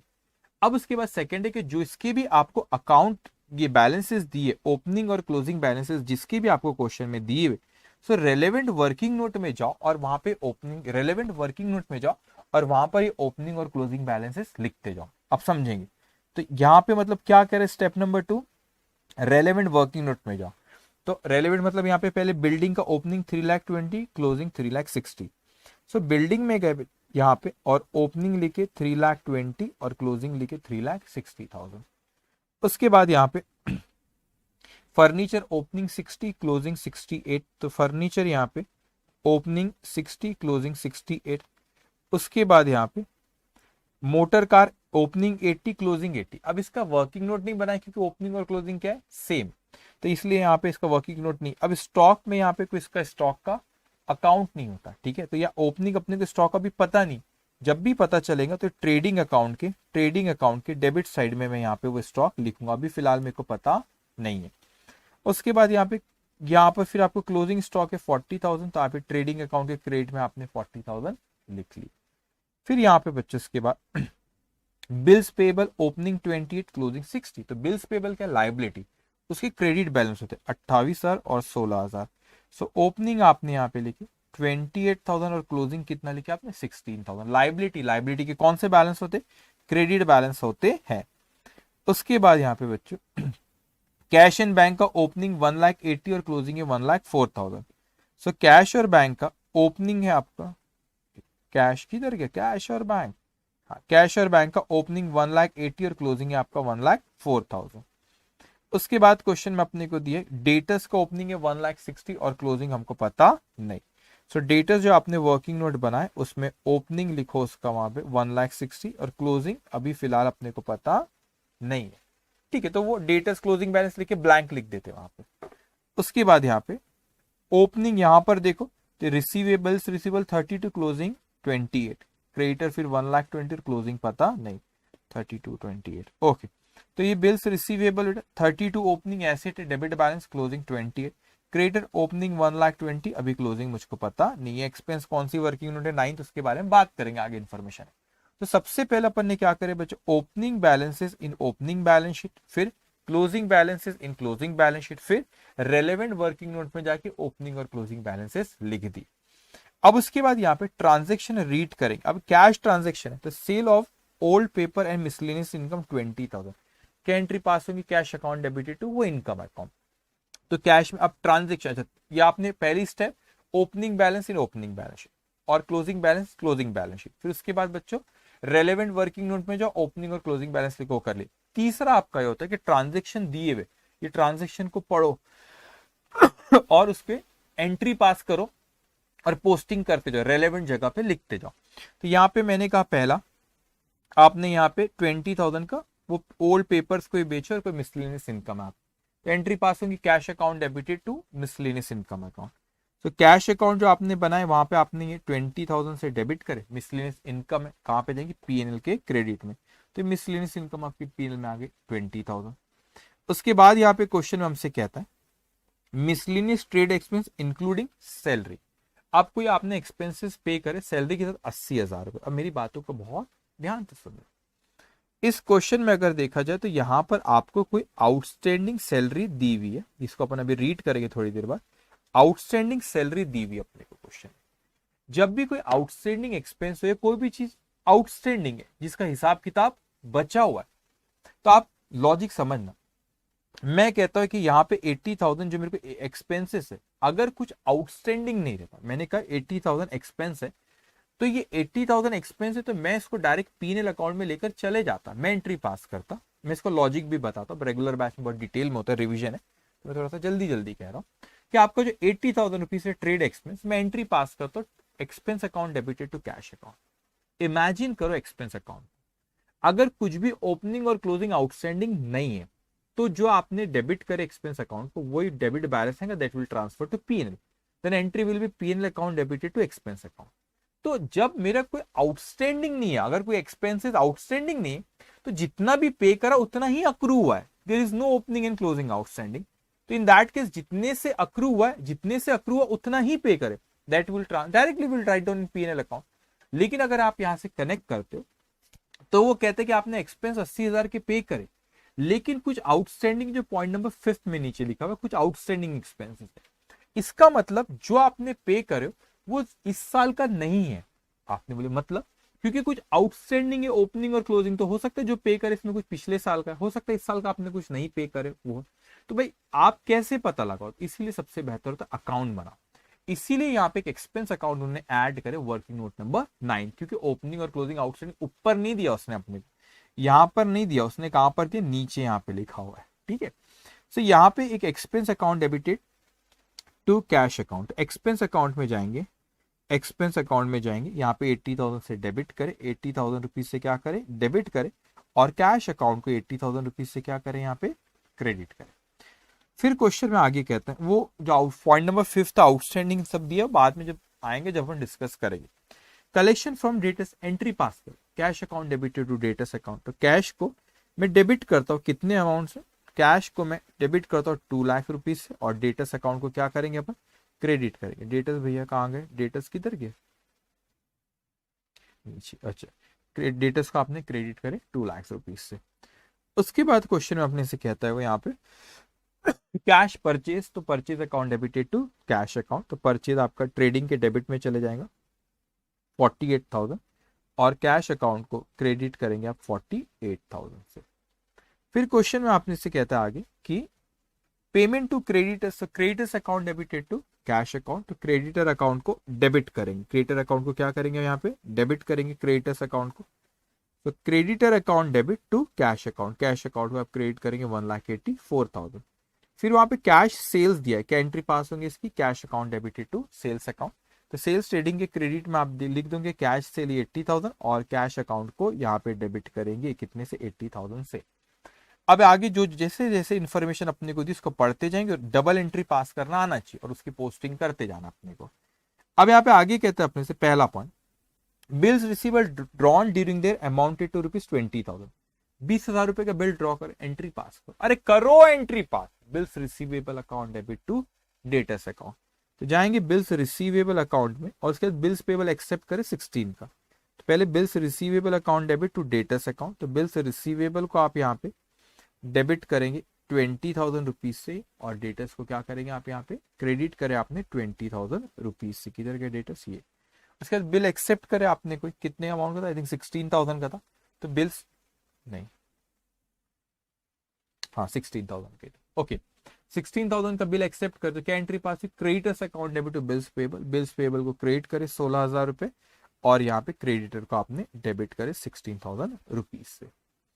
फिर क्वेश्चन में हमसे कहता है कि some item of old furniture was written down value on 31st of March 2021 was ₹20,000, मतलब पिछले साल, अपन 31 मार्च 2022 का बना है, तो पिछले साल के एंड में जिसकी वैल्यू कितनी थी, 20,000 रुपए, उसको आपने 30 सितंबर को बेचे, 30 सितंबर को बेचे 8,000 में। अब डेप्रिसिएशन इज प्रोवाइडेड, ये तो किसकी बात चल रही, फर्नीचर, तो फर्नीचर पे कितने परसेंट है आप, फॉर डेप्रिसिएशन फर्नीचर 6 महीने का प्रोवाइड करना है एडिशन, ठीक है, ये 10%। अब ध्यान से बच्चों, अभी 20,000 रुपए का जिसकी वैल्यू थी, अब आपने उसको बेचे कब, ये 31 मार्च 2021 की 20,000 की वैल्यू, आपने उसको बेचे कब, 30 सितंबर 2021, 6 महीने बाद। तो 6 महीने का डेप्रिसिएशन तो लगा, तो 20,000 का 10% 2,000, 6 महीने का 1,000, मतलब जिस तारीख को बेचे उस तारीख की उसकी वैल्यू 20,000 नहीं, कितनी थी, 19,000 रुपए। तो 19,000 की चीज को 8,000 में बेचे, तो आपको 11,000 रुपए का क्या आ गया, लॉस। तो मैं एक सिंगल एंट्री यहाँ पे पास करता हूँ, पैसा आया cash account debit 8,000, depreciation account debit 1000, loss on sale of furniture account debit 11,000 to furniture account 20,000। तो वो आपने 6 महीने उसको यूज कर, तो उसका डेप्रिसिएशन आपने चार्ज की। तो आप देखोगे कैश अकाउंट को डेबिट करे 8,000 रुपए से, यहाँ पे डेबिट करूंगा कैश अकाउंट को, ये 8,000 से डेबिट करे। उसके बाद डेप्रिसिएशन अकाउंट डेबिट, तो डेप्रिसिएशन का बैलेंस पीएनएल में जाता है। तो ये पीएनएल अकाउंट ये बनाए ना अपने, यहाँ किधर ये डेप्रिसिएशन, अच्छा यहाँ मैं लिख लेता हूँ डेप्रिसिएशन बच्चों ये 1,000 रुपीज, तो टोटल आ जाएगा उतना बराबर, ठीक है। आखिरी में 53,800, 59,800, ओके। तो डेप्रिसिएशन ये आपका 1,000। So bank cash account debit, depreciation account debit, loss. तो देखो लॉस आपका ये लॉस 11,000 रुपए बोला, 11,000 रुपए टू फर्नीचर। तो फर्नीचर अकाउंट को ये क्या कर देंगे अपने, क्रेडिट करेंगे। देखो कैश 8,000 रुपए, डेप्रिसिएशन 1,000 और loss on sale of furniture 11,000। उसके बाद यहाँ पे उसने अलग अलग रेट ऑफ डेप्रिसिएशन यहाँ पे दिया। उसने अपने से कहा कि आप जो मोटर कार है, मोटर कार पे 20% लगाओ। मोटर कार पे कितना लगा, 20%। और ये एडिशन हुआ है कोई बिल्डिंग पे, वो अपने को बिल्डिंग पे फॉर होल ईयर लगाना है। तो कैसे, बिल्डिंग पे भी 10% है, बिल्डिंग और फर्नीचर पे 10% है, और मोटर कार पे 20% है। कोई एडिशन हो तो उसको पूरे साल का बिल्डिंग पे लगाना है।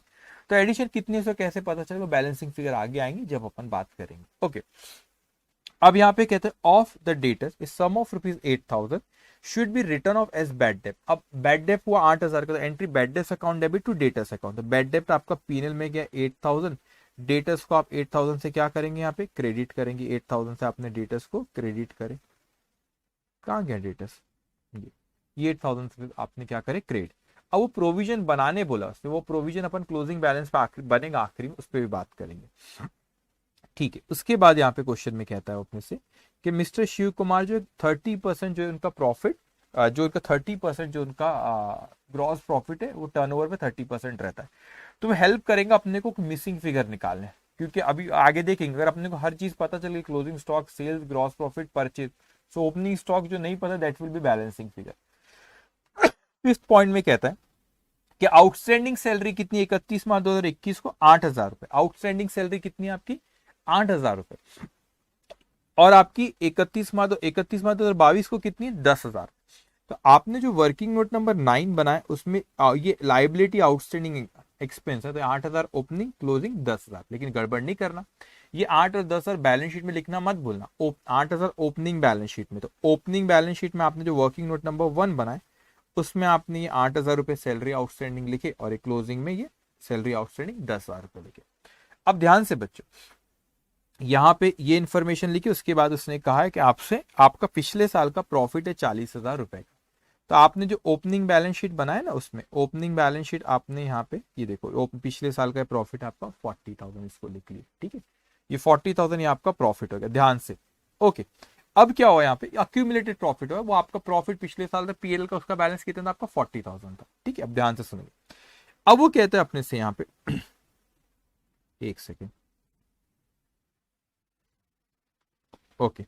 अब आगे कहता है अपने से कि 20% of this total sale, total purchase to be treated as cash sale. तो बोलता है कैश सेल और कैश परचेज 20%। तो आप क्रेडिट निकाल सकते हो ना बच्चों।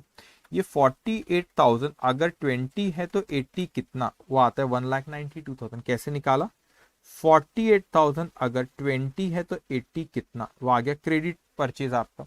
तो उसकी एंट्री पास होगी purchase account debit to creditor. तो क्रेडिटर को आप जाके, क्रेडिटर को जाके वहां पे अपन क्रेडिट कर देंगे। तो क्रेडिटर को यहाँ पर आपने क्रेडिट करे 1,92,000। उसी तरह यहाँ पे सेल्स भी बोलता है कि जो 20% है कैश सेल जो है आपका, तो अगर ये 80,000 अगर 20 है तो 80 कितना, 80,000 अगर 20 है तो 80 कितना, वो आता है आपका 3,20,000, 3,20,000। तो आपका 3,20,000 हो गया आपका ये, तो ये क्रेडिट से, तो entry debtors account debited to sales account. तो डेटर्स में जाएंगे और वहां पे क्या करेंगे, अब डेबिट कर देंगे डेटर्स में, ये आपका 3,20,000। अब इंफॉर्मेशन प्रॉपर यूज करना आना चाहिए। अगर आप यहाँ पे देखेंगे तो आपने ग्रॉस प्रॉफिट उसने बोला कि 30%, तो सेल्स की फिगर नहीं कराई 4 लाख, 4 लाख का 30% कितना, सॉरी ये 4 लाख का 30% 1,20,000। और ये बैलेंसिंग फिगर आ गई आपकी क्लोजिंग ओपनिंग स्टॉक की 80,000। ओपनिंग स्टॉक है, तो ये ओपनिंग स्टॉक है, तो ओपनिंग बैलेंस शीट में भी लिखेंगे। तो वर्किंग नोट नंबर 1 में ये आ गई आपकी 80,000, ठीक है। उसके बाद बच्चों यहाँ पे आपका ये जो है हाँ, आप वर्किंग नोट एक एक करके क्लोज करेंगे। तो यहाँ पर वर्किंग नोट नंबर 1 में देखो, वर्किंग नोट नंबर 1 में देखो, ये बैलेंसिंग फिगर आपकी आ रही 7,16,000 कैपिटल की। तो 7,16,000 लिखा, लेकिन ये अक्यूमुलेटेड प्रॉफिट है पिछले साल तक के का, वो कैपिटल में ही ऐड कर दे। तो कैपिटल में अगर मैं ऐड करता है ऐसा, ठीक, कैपिटल में ही ऐड करते हो, तो ये आपका 7,16,000 और वो 40,000। तो 7,16,000 और अक्यूमुलेटेड प्रॉफिट था आपका 40,000। इस साल का जो भी इस साल का जो भी प्रॉफिट और लॉस होगा वो अक्यूमुलेटेड प्रॉफिट में ऐड और लेस होगा। ओके, अब यहाँ पे आगे first working second working note में देखो कौन सी बैलेंसिंग फिगर है, ये 40 है। तो आप खुद इंटरप्रेट करो कि डेबिट साइड बिल्डिंग का शॉर्ट जा रहा है, मतलब एडिशन हुआ बिल्डिंग का। तो entry will be building account debit to cash और बैंक। तो बिल्डिंग को आपने डेबिट करे तो कैश और बैंक में क्रेडिट हुआ 40,000 रुपए से, देखो। उसके बाद आपका यहाँ पे फर्नीचर का डेबिट साइड शॉर्ट जा रहा है 28। तो कब फर्नीचर को डेबिट कर, जब आप परचेस करते। कोई बोलेगा नहीं नहीं सर ये लॉस ऑन, ये आपका प्रॉफिट ऑन सेल। अरे profit on sale, loss on sale तो ऑलरेडी लिखे, एडिशन फर्नीचर में। Furniture account debit to cash और बैंक, तो कैश और बैंक के 28 से क्रेडिट करें। उसके बाद बिल्स पेबल में आपका डेबिट साइड शॉर्ट जा रहा है 28। तो बिल्स पेबल को कब, जब आप उसकी पेमेंट करते हो। तो bills payable account debited to cash और बैंक, तो ये फिर यहाँ पे देखो कैश और बैंक यहाँ पर। अब कैश और बैंक में आपका ये एक अच्छा एक और चीज है, बिल्स, एक और बिल्स रिसीवेबल 24 ऑनर, वहां पे बैलेंसिंग फिगर है। देखो एक और चीज इंपॉर्टेंट है बेटा कि आप लोगों का, कि ये जरूरी नहीं होता कि जिस सीक्वेंस से आपने वर्किंग नोट बनाए हो, ये जरूरी नहीं होता कि जिस सीक्वेंस में आपने वर्किंग नोट बनाए उसी सीक्वेंस में क्वेश्चन भी वो अकाउंट भी वर्किंग नोट क्लोज होंगे। सीक्वेंस में बनाया हो और क्लोज हो सीक्वेंस में जरूरी नहीं। अब जैसे कि इसका डेबिट साइड शॉर्ट जा रहा है 24, तो क्या मानू, कैश सेल वैश सेल सब है लिखा हुआ, इसका कनेक्शन आपका यहाँ पे, इसको अभी अपन क्लोज नहीं कर सकते। तो अभी इसको क्लोज नहीं कर सकते अपन, तो इसको बाद में क्लोज करेंगे क्योंकि पता नहीं 24 क्या है। अभी डेटस में आपने देखे ये क्लोजिंग बैलेंस आपका 252 क्रेडिट साइड शॉर्ट जा रहा है, बैलेंसिंग फिगर आगे 252। तो क्लोजिंग बैलेंस शीट में आपने लिख दी 2,52,000। उसके बाद यहाँ पे बिल्स रिसीवेबल में बच्चों आपका क्रेडिट साइड शॉर्ट है, तो बिल्स रिसीवेबल ऑनर हुआ, तो cash account debit to bills receivable. अब ये कैश यहाँ पे 24 यहाँ पे चलेगा, तो टोटल मैच हो जाएंगे। तो वो कैश अकाउंट भले बिल्स रिसीवेबल के पहले था, लेकिन मैं कैश अकाउंट क्लोज नहीं कर पाया। ये जरूरी नहीं कि जिस सीक्वेंस में आपने वर्किंग नोट बनाया उसी सीक्वेंस में क्लोज हो। क्रेडिटर में फिर आपका क्लोजिंग बैलेंस आ गया 1,12,000, तो आप क्लोजिंग बैलेंस शीट में ये लिख लेंगे 1,12,000, ये लिख लिया आपने, ठीक है। उसके बाद यहाँ पे आपका एक्सपेंस अकाउंट का क्रेडिट साइड शॉर्ट गया 82। तो पीएनएल अकाउंट में आप एक्सपेंस को डेबिट करते हैं ना, और यहां से ट्रांसफर होता है, इसको क्या करते हैं, क्रेडिट। तो देखो आपने 80 पे करे थे, 80,000 यहाँ पे पे करे थे, लेकिन जरूरी नहीं कि जो पे करे उतना ही अक्रू हुआ। अक्रू 82 से हुआ, 82 से हुआ। आपने 80 पे करे वो बात अलग है, उसमें 8,000 पिछले साल का, इस साल का 10 नहीं दिया आपने, तो वो उतना पे करे आपने 80। तो यहाँ पे 82 से accrue, it will go to PNL account. तो यहाँ पर आपका 82,000 रुपीज आपका पीएनएल अकाउंट में ये आ जाएगा, ठीक है। अब डेप्रिसिएशन क्वेश्चन में बोला, तो यहाँ पे देखेंगे आपका बिल्डिंग है, इस पे बिल्डिंग पे आपका 10% बोला, तो 36,000, तो ये 3,24,000। जो एडिशन भी हुआ उस पे भी बोला पूरे साल का चार्ज करो, तो आपका बिल्डिंग पे 36,000, तो प्लस 36,000 डेप्रिसिएशन। फिर फर्नीचर पे 10% 6,800, तो प्लस 6,000 ये 800, इस पे डेप्रिसिएशन चार्ज करना है। और डेप्रिसिएशन जो चार्ज हुआ 1,000 वो साल के बीच पे गया, उस पे ये जो 62 जो साल के आखिरी में रखे हुए उन पे डेप्रिसिएशन चार्ज हो रहा है। मोटर कार पे इसने कितने परसेंट बोला है, मोटर कार पे 20%, ठीक है। तो 16,000 प्लस 16,000, तो इसकी टोटल करो 1,000 प्लस 36 प्लस 6,800 प्लस 16,000, 59,800, ये आ गया। अब आपका इस क्वेश्चन में प्रोविजन फॉर डाउटफुल डेट भी बोला, तो इसका कितने परसेंट बोला था उसने क्वेश्चन में, आई थिंक 5, कितने परसेंट बोला, 2%। तो PNL account debit to provision for doubtful और रिजर्व फॉर डाउटफुल डेट, तो आपने बैलेंस शीट में ये देखो इसका 5%, ये 2%, सॉरी 2,52,000 का 2%। तो 2,52,000 का 2%, ये 5,040, तो इसमें से माइनस होकर आउटर कॉलम पे पीएनएल में। इस क्वेश्चन में लॉस है, तो लॉस आपने यहाँ से क्या करें, ये माइनस, तो प्रॉफिट लॉस हुआ तो अक्यूमुलेटेड प्रॉफिट में से क्या करेंगे, कम, तो आउटर कॉलम पे बैलेंस शीट टैली। तो ये सीक्वेंस याद रखना। सबसे पहले फॉर्मेट से रिलेटेड ओपनिंग, सबसे पहले बैलेंस शीट, सबसे पहले ट्रेडिंग अकाउंट, पीएनएल अकाउंट और बैलेंस शीट ड्रॉ कर। Working note, opening balance sheet नहीं दिए तो ओपनिंग बैलेंस शीट की वर्किंग नोट बनाओ, और जिनके बैलेंसेस दिए हैं, जिनके बैलेंसेस दिए आपको उनकी वर्किंग नोट बनाओ। तो वर्किंग नोट पहले पूरी ड्रॉ करें, ये फॉर्मेट से रिलेटेड। फिर आपके यहाँ पे किससे रिलेटेड, फिर बच्चे यहाँ पे ट्रांजेक्शन, फिर आपको सॉल्व कैसे करना है। सबसे पहले opening balances in opening balance sheet और closing balances in closing balance sheet. उसके बाद दूसरी स्टेप, आप ओपनिंग बैलेंस और क्लोजिंग बैलेंस, ओपनिंग बैलेंस क्या करो, वो ओपनिंग बैलेंस और क्लोजिंग बैलेंस जिनके बैलेंसेस दिए वो रेलेवेंट वर्किंग नोट में जाके ओपनिंग और क्लोजिंग लिखो। एसेट है तो डेबिट बैलेंस होते हैं डेबिट में, ओपनिंग, क्लोजिंग क्रेडिट में। लाइबिलिटी क्रेडिट बैलेंस होते हैं ओपनिंग क्रेडिट में लिखना, क्लोजिंग डेबिट में लिखना। उसके बाद पूरे के पूरे ट्रांजेक्शन हमने रीड करे और डबल एंट्री इफेक्ट देते जाओ, डेबिट क्रेडिट देते जाओ, वो करे आपने। वो सारे हुए बाद बैलेंसिंग करो हर अकाउंट जो अभी करा, वर्किंग नोट जो बना है उसकी बैलेंसिंग करो, और जो बैलेंसिंग फिगर आती है इंटरप्रेट करके उसको सही जगह पर लिखो। आफ्टर डूइंग अब all such closing of income, expense, asset, liability, right of in final account. Final account में आप उसको जो जो भी बैलेंस हो रेलेवेंट जगह पे लिख लेते। और आपका the closing balance of stock, हाँ ठीक है, स्टॉक डायरेक्टली आप वो ट्रेडिंग में और वो बैलेंस शीट में लिखते हैं। तो ये प्रोसेस ख्याल रखना, तो आपकी गलती होने के चांसेस बहुत कम हो जाते हैं। ठीक है, ये इंपॉर्टेंट है। आप इस चैप्टर में 50 क्वेश्चन करो, 100 करो, आप प्रैक्टिस होती है, वो बड़ी इंपॉर्टेंट प्रैक्टिस होती है, आपकी ग्रिप भी आती है, इंटरप्रेट करना आता है।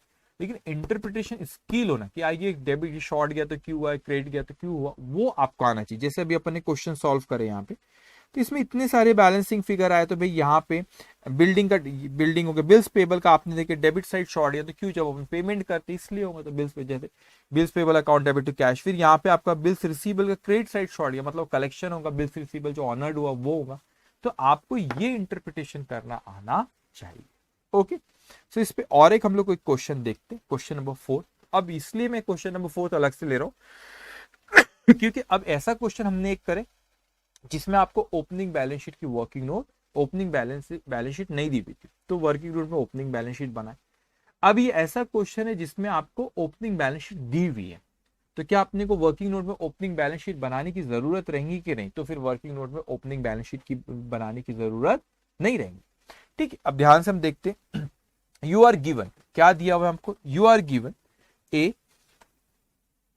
the balance sheet of A on 1st April 21 and the cash transaction for the year of 31st March 22, a summary of the remaining transaction for the year up to March 31, 22, balance sheet as on 1st April 21। अब उसने वही अपने को पूछा है, you are given balance sheet अपने को दिया उसने 1 अप्रैल, मतलब ओपनिंग बैलेंस शीट दिया, ट्रांजेक्शन दिया, रिसिप्ट और पेमेंट दिया हुआ। अब ये बैलेंस शीट 1 अप्रैल 2021 की अपने को क्वेश्चन में जो बनाना रहेगा वो अपने को बनाना है 31 मार्च 2022 तो ओपनिंग बैलेंस शीट दी हुई है, तो अपने को ओपनिंग बैलेंस शीट बनाने की जरूरत नहीं है। पहले मैं रीड कर लेता हूँ फिर अपन आगे डिस्कस करते हैं। फिर बैलेंस शीट जो पिछले साल की दी हुई अपने को, bank overdraft 500, sundry creditor 3600, bills payable 1600, capital 20000, asset side cash in hand 70, bills receivable 2500, sundry details 3900, stock of good 7530, plant and machinery 4700, land and building 7000, receipt and payment account balance brought down 70। फिर उसके बाद अपने को receipt from debtors 29000, bills receivable 10000, cash still 3700, payment side पे bank overdraft का opening balance पे 500, salaries पे करे 4900, वेजेस 1580, बिल्स पेबल का पे करे 14300, payment to creditor 14700, office expense 800, drawings 4500, investment at par 9%, government promissory note से 1000 रुपीज के 1 अक्टूबर को लिए, उसके बाद बात करेंगे। फिर वहां पे उसने बैलेंस दिया कैश का 40 और बैंक का 450 टोटल। फिर समरी ऑफ रिमेनिंग ट्रांजेक्शन जो होते हैं उसके बारे में बोला, sales credit sale 40,700, purchase 30,000, bills receivable receive 10,900, stock of goods on 31st March 5,300, discount to customer 200, discount receive 100, bills payable issued 15,000। अब वो कहता है provide for doubtful debt at 5% on debtor outstanding, provide for depreciation plant and machinery at 5% and land and building at 2.5%, prepare trading in profit and loss account for the year ended 31st March 22 and balance sheet as on that date। और उस तारीख की क्या पूछा उसने अपने से, balance sheet पूछा है। तो ये trading PNL account balance sheet सबसे पहले रिलेटेड टू फॉर्मेट, सबसे पहले आपने क्या करे, आपने जाके trading account profit and loss account अपन ने, ये ट्रेडिंग अकाउंट P&L अकाउंट अपन ने ड्रॉ करे। उसके बाद अपने बैलेंस शीट भी ड्रॉ करे। अब वर्किंग नोट किस किस की वर्किंग नोट बनाएंगे, तो वर्किंग नोट पे आप यहाँ पे देखो कि आपको ओपनिंग बैलेंस शीट नहीं दिख रही। आपने बोला सर क्यों नहीं दिख रही ओपनिंग बैलेंस शीट, क्योंकि ओपनिंग बैलेंस शीट इसीलिए नहीं दिख रही, क्वेश्चन में ऑलरेडी ओपनिंग बैलेंस शीट दी तो उसकी वर्किंग नोट नहीं बनाना। अब मैंने कहा ऑलरेडी बना हुआ, अब किसके में अकाउंट किसके बनाएंगे बेटा, वर्किंग नोट। तो यहां पर आप देखेंगे अगर आप चाहो तो बनाओ, लेकिन सही नहीं है बनाना। क्यों, कैश का और बैंक ओवरड्राफ्ट का, इसकी कैश और बैंक अकाउंट नहीं बनाना, क्योंकि पूरे साल का कैश और बैंक अकाउंट ऑलरेडी दिया। देखो आपको कैश का ओपनिंग बैलेंस पिछले साल का क्लोजिंग, इस साल का ओपनिंग 70, बैंक ओवरड्राफ्ट ऑफ 500, ये आपने को ऑलरेडी पूरा का पूरा कैश और बैंक अकाउंट दिया हुआ है क्वेश्चन में। तो हम लोगों को ना ही तो ओपनिंग बैलेंस शीट का वर्किंग नोट बनाने की जरूरत है, और ना ही तो हम लोगों को यहाँ पे कैश और बैंक की वर्किंग नोट बनाने की जरूरत है, क्योंकि क्वेश्चन में दिया हुआ है। अब वर्किंग नोट आप बना सकते हैं, जैसे यहाँ पे बिल्स रिसीवेबल की एक बनाओगे, डेटर्स की एक बनाओ, plant and machinery, land and building. तो यहाँ पर आप देखेंगे, देखो मैं ये वर्किंग नोट बनाऊंगा, bills receivable, debtors, plant and machinery, land and building. तो ये बैलेंसेस इनके भला ही क्लोजिंग बैलेंस नहीं दिए हुए, क्लोजिंग बैलेंस क्वेश्चन में डायरेक्टली नहीं दिए, लेकिन ओपनिंग तो दिए। जिनके बैलेंस ओपनिंग क्लोजिंग दे, या ओपनिंग दिया या क्लोजिंग दिया, जो भी इंफॉर्मेशन दिया उसको, उसके आउटस्टैंडिंग है तो उसके अपने को अकाउंट बनाया। अब लैंड एंड बिल्डिंग, उसके बाद यहाँ पर फिर आप बना लेंगे क्रेडिटर अकाउंट और बिल्स पेबल अकाउंट भी बनाए होंगे, क्रेडिटर्स अकाउंट और बिल्स पेबल अकाउंट। तो वर्किंग नोट हमने सारी बना दी। अब ध्यान से, तो सबसे पहले अपने बैलेंस, आप सबसे पहले trading account P&L account draw करें, बैलेंस शीट ड्रॉ करें। ओपनिंग बैलेंस शीट दी हुई तो वर्किंग नोट में नहीं आएगा। फिर जिसके अकाउंट ओपनिंग क्लोजिंग तो इस क्वेश्चन में नहीं दिए हुए, लेकिन ओपनिंग बैलेंस शीट में दिए हुए, जिनके बैलेंसेस दिए उनके वर्किंग नोट बना, तो सारों के हमने वर्किंग नोट बना रहे। इस क्वेश्चन में कैश और बैंक का भी वर्किंग नोट बनाने की जरूरत नहीं है, क्योंकि कैश और बैंक ऑलरेडी अकाउंट बनाए, तो फॉर्मेट से रिलेटेड हो गया। अब मैंने क्या कहा बच्चों, अब प्रोसीजर से related, opening balances in opening balance sheet, फिर ओपनिंग बैलेंस शीट तो बनी हुई, फैंटास्टिक। क्लोजिंग बैलेंस इन closing balance sheet, sir closing balance तो क्वेश्चन में दिए हुए, वो जनरली मिसिंग फिगर निकलेंगे, अच्छा वो भी नहीं। उसके बाद रेलेवेंट वर्किंग नोट में जाके जिसके भी बैलेंसेस दिए वो उसके एसेट टू द डेबिट में, लाइबिलिटी तो क्रेडिट में लिख लो, जिसके भी दिए हुए। तो मैंने कहा इस क्वेश्चन में क्लोजिंग तो दिए हुए नहीं, लेकिन ओपनिंग यहाँ पर दिया हुआ है, ओपनिंग बैलेंस शीट दी हुई है, तो वहां से अपने को ओपनिंग बैलेंसेस मिल जाएंगे। तो एक एक करके अपन यहाँ से लेते, मैं यहाँ से एसेट साइड से शुरू करता हूँ। 70, तो ये 70 यहाँ पे लिखा हुआ, इसका अकाउंट नहीं बना, ठीक है। तो यहाँ पर आपने वर्किंग नोट नहीं बनाया अपन, आई मीन बिल्स रिसीवेबल 2500, तो बिल्स रिसीवेबल का ओपनिंग बैलेंस है 2500, तो ये 2500 ओपनिंग बैलेंस। उसके बाद यहाँ पे फिर यहाँ पे दिया अपने को डेटर्स 3900, तो डेटर्स के में लिखेंगे 3900, तो 3900। उसके बाद क्वेश्चन में यहाँ पे स्टॉक दिया हुआ है, स्टॉक कितना है आपका 7530, ये ओपनिंग स्टॉक है, तो कहाँ आएगा ट्रेडिंग अकाउंट के डेबिट साइड में, तो ये 7000 नहीं है 7530 ओपनिंग स्टॉक लिखे। फिर plant and machinery 4700, land and building 7000, तो इसकी जो वर्किंग नोट अपन ने बनाए हैं, plant and machinery 4700, land and building 7000, ये ओपनिंग बैलेंस आपने लिखे, ओके। उसके बाद यहाँ पे लाइबिलिटी साइड, तो ये बैंक ओवरड्राफ्ट, तो उसका कोई अकाउंट नहीं बना, कैश और बैंक ऑलरेडी है, तो यहाँ पे लिखा है 500। क्रेडिटर का ओपनिंग बैलेंस है 3600, और बिल्स पेबल का है आपका 1600, और एक कैपिटल अकाउंट बैलेंसिंग फिगर क्या हो, तो ऑलरेडी दिया हो अपने को 20000, तो पहले इसको लिख लो 3600 और 1600, तो ये आपका बिल्स पेबल लाइबिलिटी ओपनिंग 1600 और क्रेडिटर 3600, और जो कैपिटल है उसको बैलेंस शीट में आप लोग लिखेंगे यहाँ पे ये 20,000, ओके। सो आपने क्या करा अभी तक के फिलहाल, opening balances, opening balance sheet, closing balance इन क्लोजिंग बैलेंस शीट, ओपनिंग तो बनी हुई है, क्लोजिंग बैलेंसेस दिए नहीं। उसके बाद आपने ट्रांजेक्शन, आपने वर्किंग नोट में जाके रेलेवेंट ओपनिंग और क्लोजिंग बैलेंस लिख दो, ठीक है। अब यहाँ पे बराबर इसको रीड करना, रिसीव फ्रॉम डेटर्स, क्या एंट्री पास होगी, cash and bank account debit to debtors, तो यहाँ पे देखो कैश और बैंक ऑलरेडी बना है, इसको मत बना देना वहां टू डेटर्स, तो डेटर्स को आप जाके क्रेडिट करेंगे कितना अमाउंट से 29,000 से, तो डेटर्स अकाउंट में आपने यहाँ पे क्रेडिट करे 29,000 से। उसके बाद क्वेश्चन में दिया है यहाँ पे बिल्स रिसीवेबल, रिसिप्ट है बच्चे, तो cash account debit to bills receivable, bills receivable account को क्रेडिट करेंगे आप कितने से, 10,000 रुपए से, 10,000। उसके बाद क्वेश्चन में दिया आपने से cash sale, cash account debited to sales account, तो आपने ट्रेडिंग अकाउंट के क्रेडिट में ये कैश सेल 3700। उसके बाद आपको यहाँ पे पेमेंट साइड की bank overdraft for the opening balance है सैलरी 4900 की। अब इस चीज को समझना, इस सैलरी को मैं डायरेक्ट पीएनएल अकाउंट में लिख, बोलेंगे सर आप कैसे लिख सकते हो, पिछले क्वेश्चन में तो आपने अकाउंट बनाए थे वहां पे, बिल्कुल सही। पिछले क्वेश्चन में ओपनिंग और क्लोजिंग कुछ आउटस्टैंडिंग थे, इसमें नहीं है, तो 4900 रुपए जो है आपका, जितना आपने पे करे उतना से ही अक्रू हुआ, क्योंकि उसके आउटस्टैंडिंग नहीं है। मैं आपको समझाने के लिए एक सैलरी अकाउंट बनाता हूँ। ये सैलरी अकाउंट है, इसमें मैंने पे किया 4900, तो ये 4900 पे किया salary account debit to cash और बैंक, तो ये बैलेंसिंग फिगर 4900 ही आएंगी ना, तो it will go to PNL, क्योंकि ओपनिंग और क्लोजिंग आउटस्टैंडिंग कुछ भी नहीं है। तो जितना आपने पे करे उतने से ही अक्रू हुआ, तो फिर इसलिए अकाउंट वर्किंग नोट बनाने की जरूरत नहीं रहती, तो it will go directly to PNL account 4900, ये 4900। ओके। उसके बाद वेजेस 1580, तो wages account debited to cash और बैंक, तो ये ट्रेडिंग में 1580, उसमें अगर कुछ आउटस्टैंडिंग रहता तो वेजेस अकाउंट बनाता, सैलरी अकाउंट बनाता, लेकिन कुछ भी आउटस्टैंडिंग उसका नहीं है। बिल्स पेबल की पेमेंट, तो bills payable account debit to cash and bank account 14300, तो बिल्स पेबल अकाउंट को डेबिट करे आपने 14300। उसके बाद payment to creditor 14700, creditors account debited to cash और बैंक अकाउंट, तो क्रेडिटर अकाउंट डेबिट, ये देखो 14700। उसके बाद फिर है ऑफिस एक्सपेंस, तो कुछ भी आउटस्टैंडिंग नहीं ऑफिस एक्सपेंस करके, तो जितना पे करे उतना ही अक्रू है, तो ऑफिस एक्सपेंस पीएनएल के डेबिट में 800 ऑफिस एक्सपेंस। उसके बाद drawings account debited to cash account, तो ड्रॉइंग्स का डेबिट बैलेंस होता है, कैपिटल में से माइनस होता है, ड्रॉइंग से 4500 माइनस करे।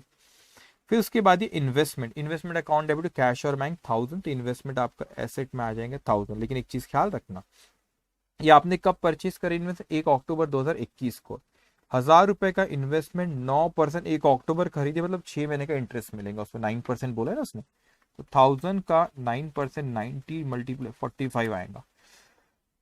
तो 45, we follow accrual system of accounting, so accrued implied उसने नहीं बोला तो भी accrued interest account debit to interest account, ठीक है, अक्रूड इंटरेस्ट क्योंकि हिडन एडजस्टमेंट है। सो 45, तो ये एसेट साइड में लिखेंगे 45 यहाँ पे, अक्रूड इंटरेस्ट रिसीवेबल या अक्रूड इंटरेस्ट 45, और ये आपने यहाँ पे क्रेडिट करे इनकम है इंटरेस्ट 45। उसके बाद यहाँ पे सारे यहाँ पे हो गए, ये क्लोजिंग बैलेंस दिया 40 और 450, तो 40 आपको बैलेंस शीट में लिख लेंगे, कैश का है 40 और ये बैंक का 450।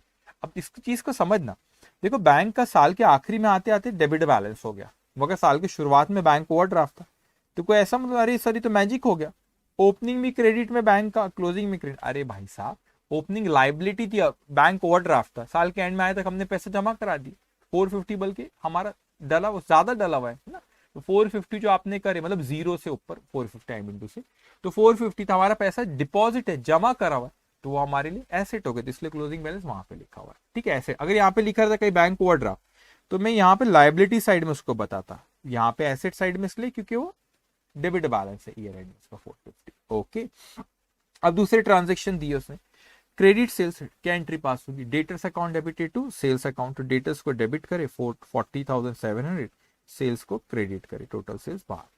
उसके बाद परचेज, अब देखो यहाँ पे परचेज क्वेश्चन में बाइफरगेट नहीं किया है कि आपको कैश परचेज के क्रेडिट परचेज, अगर वो कैश परचेज रहता तो ऑलरेडी यहाँ पर आता था, कैश परचेज यहाँ पर आता था, मतलब कैश में कुछ परचेज नहीं है, जैसे कैश सेल आया वैसे कैश परचेज आता था, नहीं है तो कैश परचेज नहीं, मतलब ये आपका 30,000 क्रेडिट, इवन दो लिखा हुआ नहीं है, it is implied this 30,000 is credit purchase. Why credit purchase, there is no cash purchase, receipt and payment दिया ना, वहां पे कैश परचेज दिखता था अगर रहता तो क्रेडिट परचेज है।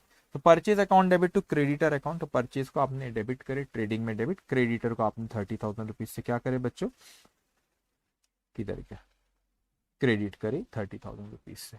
ओके, उसके बाद यहाँ पे 30,000। ओके, बिल्स रिसीवेबल रिसीव्ड है, अब आपने ये बिल ड्रॉ करे, तो bills receivable account debited to debtors account 10,900, bills receivable कहाँ गए भाई, bills receivable account debit to debtors, ये मत बोलना कि वो रिसीव्ड हुआ, अमाउंट रिसीव नहीं हुआ, अमाउंट रिसीव्ड होता है तो रिसिप्ट और पेमेंट दिया हुआ है क्वेश्चन में, बिल ड्रॉ करे, आपने एक्सेप्ट कर मुझे दिए तो मैंने रिसीव्ड किया, वो है that is bills receivable to debtors account. Okay, फिर उसके बाद दिया स्टॉक दिया आपको 31 मार्च का, ठीक है 31 मार्च के 5300 क्लोजिंग स्टॉक है आपका 5300। क्लोजिंग स्टॉक आपने ट्रेडिंग के क्रेडिट में और बैलेंस शीट में लिखी 5300। उसके बाद डिस्काउंट टू कस्टमर, तो डिस्काउंट ये expense, discount account debited to debtors, discount आपने पीएल में डेबिट करे 200 और यहाँ पे कस्टमर मतलब डेटर्स हमारा 200। उसके बाद क्वेश्चन में discount received, discount received income, discount receive credit होगा तो creditor account debit to discount receive, PL में आपने क्रेडिट करे 100 और क्रेडिटर को यहाँ पे डेबिट कर देंगे 100। ओके, फिर यहाँ पे अपने से bills payable issued, don't say कि पेमेंट करे, बिल्स पेबल मतलब मैंने ड्रॉ किया आपने एक्सेप्ट करके मेरे को इश्यू करे, entry will be creditors account debited to bills payable, ठीक है। तो क्रेडिटर अकाउंट डेबिट, क्रेडिटर को डेबिट करेंगे आप, ये 15,000 से आपने डेबिट करे क्रेडिटर को, तो आपने बिल्स पेबल को यहाँ पे क्रेडिट करेंगे ये 15,000। अब इसके बाद बोलते हैं कि डाउटफुल डेट बनाओ डेटर्स पे 5%, तो डेटर्स आपने अभी यहाँ पे डेटर्स अकाउंट से क्लोजिंग बैलेंस जब आएगा जब वो 5% बनाएंगे अपन। उसके बाद डेप्रिसिएशन बोला 5% मशीनरी पे, तो अपने मशीनरी अकाउंट बना रखे हो ना यहाँ पे, एक सेकंड हाँ। अब plant and machine, don't get confuse, कई बार बच्चे कंफ्यूज हो जाते, ये क्लोजिंग बैलेंस क्वेश्चन में दिया नहीं तो आप इसको भी डायरेक्ट अगर बैलेंस शीट में लिखते इनर कॉलम पे फिर डेप्रिसिएशन चार्ज करते आउटर कॉलम पे ही आता था, तो बच्चे कंफ्यूज हो जाते सर अरे यहाँ पे लिखे, अरे यहाँ लिखे तो डेप्रिसिएशन क्लोजिंग बैलेंस तो दिया नहीं, तो इस पे डेप्रिसिएशन लगा के क्लोजिंग आएंगे। अगर आपको तकलीफ हो रही इसमें तो इसको लिखो बैलेंस शीट में इनर कॉलम पे, उस पर डेप्रिसिएशन चार्ज करो इनर कॉलम पे, इसको बाहर लिखो, ठीक है। तो ये इसने यहाँ पर 5% बोला, तो depreciation account debit to plant and machinery, ये 235 डेप्रिसिएशन आपका यहाँ पर चले जाएगा पीएनएल में 235। उसके बाद आपको 2.5% बिल्डिंग पे, तो depreciation account debit to building account, आपने लैंड एंड बिल्डिंग है 2.5% 7,000 के 175, सो ये पीएनएल में चलेगा आपका 175। सिंपल है आपका। यहाँ पे एक और वर्किंग नोट क्लोज करते जाएंगे एक एक करके। अब पहला यहाँ पे बिल्स रिसीवेबल, अब आप खुद सोचो ये 3,400 क्लोजिंग बैलेंस है, क्लोजिंग बैलेंस क्वेश्चन में जनरली क्लोजिंग बैलेंस ही आएंगे इस क्वेश्चन में, बैलेंसिंग फिगर, क्यों? क्योंकि क्वेश्चन में क्लोजिंग बैलेंसेस दिए हुए नहीं थे। तो 3,400 है ना, तो ये बैलेंस शीट में आप 3,400 लिखोगे, डेटर्स का 4,500, ठीक है। तो लिखो यहाँ पे बैलेंस शीट में बिल्स रिसीवेबल का, यहाँ पे किधर गया बिल्स, ये छुपा हुआ है 3,400। फिर उसके बाद आपको डेटर्स का 4,500, डेटर्स का आपका 4,500। उसके बाद है आपका फिर यहाँ पे प्लांट एंड मशीनरी का 4,465 6,825। तो देखो एक अकाउंटिंग इज एन इक्वेशन, एक मिसिंग फिगर को अपन ढूंढ ले रहे, लेकिन दो रहेंगे तो कोई अकाउंट में वो नहीं निकल पाए। और जैसे क्लोजिंग बैलेंस नहीं थी तो कोई गुनाह नहीं हुआ, नहीं दिया वो अपन बैलेंसिंग फिगर सारी की सारी क्लोजिंग बैलेंस आ जा रही। तो 6,825 4,465, एक मिनट 4,465 6,825 बोले सर डेप्रिसिएशन नहीं लगा, अरे भाई वो अकाउंट में लगा दिए डेप्रिसिएशन, तो डेप्रिसिएशन चार्ज करे बाद फिर बैलेंसिंग फिगर आई है। उसके बाद फिर यहाँ पे वर्किंग नोट नंबर ये आपका 5th, ये क्लोजिंग बैलेंस 2,300 बिल्स पेबल और क्रेडिटर का 3,800। तो आपने यहाँ पे ये 2,300 और 3,800 सारी इंफॉर्मेशन दी। ग्रॉस प्रॉफिट आया, ग्रॉस प्रॉफिट, ये आपका नेट प्रॉफिट है, वो कैपिटल अकाउंट में नेट प्रॉफिट है, वो ऐड करके आउटर कॉलम पे, और बैलेंस शीट आपकी। अच्छा प्रोविजन भी बोला, प्रोविजन को ये 4,500 का 5%, तो PNL account debit to provision 225, ये प्रोविजन ऐसे माइनस करके आउटर कॉलम पर, बैलेंस शीट आपकी 10। तो कहने का मतलब ये बेटा कि इस चैप्टर में आप वो प्रोसेस को ख्याल रखना, प्रोसेस को क्या ख्याल रखना है कि अकाउंटिंग एक इक्वेशन है, एक मिसिंग फिगर अपन फाइंड आउट कर सकते हैं बैलेंसिंग फिगर, उसको इंटरप्रेट करना आना चाहिए। तो सबसे पहले जब कंप्लीटेड अकाउंट मैथड के क्वेश्चंस के, तो opening balance opening balance sheet में लिखना, क्लोजिंग बैलेंस इन क्लोजिंग बैलेंस शीट, फिर रेलेवेंट वर्किंग नोट में जाके ओपनिंग और क्लोजिंग बैलेंस लिखना, पूरे के पूरे ट्रांजेक्शन पढ़ना, डबल एंट्री करना, पोस्टिंग करना, उसके बाद पूरे अकाउंट के बैलेंसेस निकालना, बैलेंस को इंटरप्रेट करना और रेलेवेंट जगह पे लिखना, और gross profit, net profit, balance sheet tally होंगी। ये साइकिल, ये प्रोसेस समझ इसको। और कभी भी ऐड और लेस के फंडे में मत जाना, उसमें कंफ्यूज हो जाऊंगा। अकाउंट डेबिट और क्रेडिट ही अकाउंट होता है, उससे सोचोगे तो ज्यादा अच्छे से आपको सारी चीजें समझ में आएंगी। सो इन चीजों का आपने ख्याल रखना, तो आपको बहुत आसानी से वो आपके क्वेश्चन सॉल्व होते जाएंगे। तो ये आज हमने रिवीजन करे accounting from incomplete record. Next chapter will be hire purchase. तो ये सेशन यहाँ पे खत्म होता है। Take care, bye bye.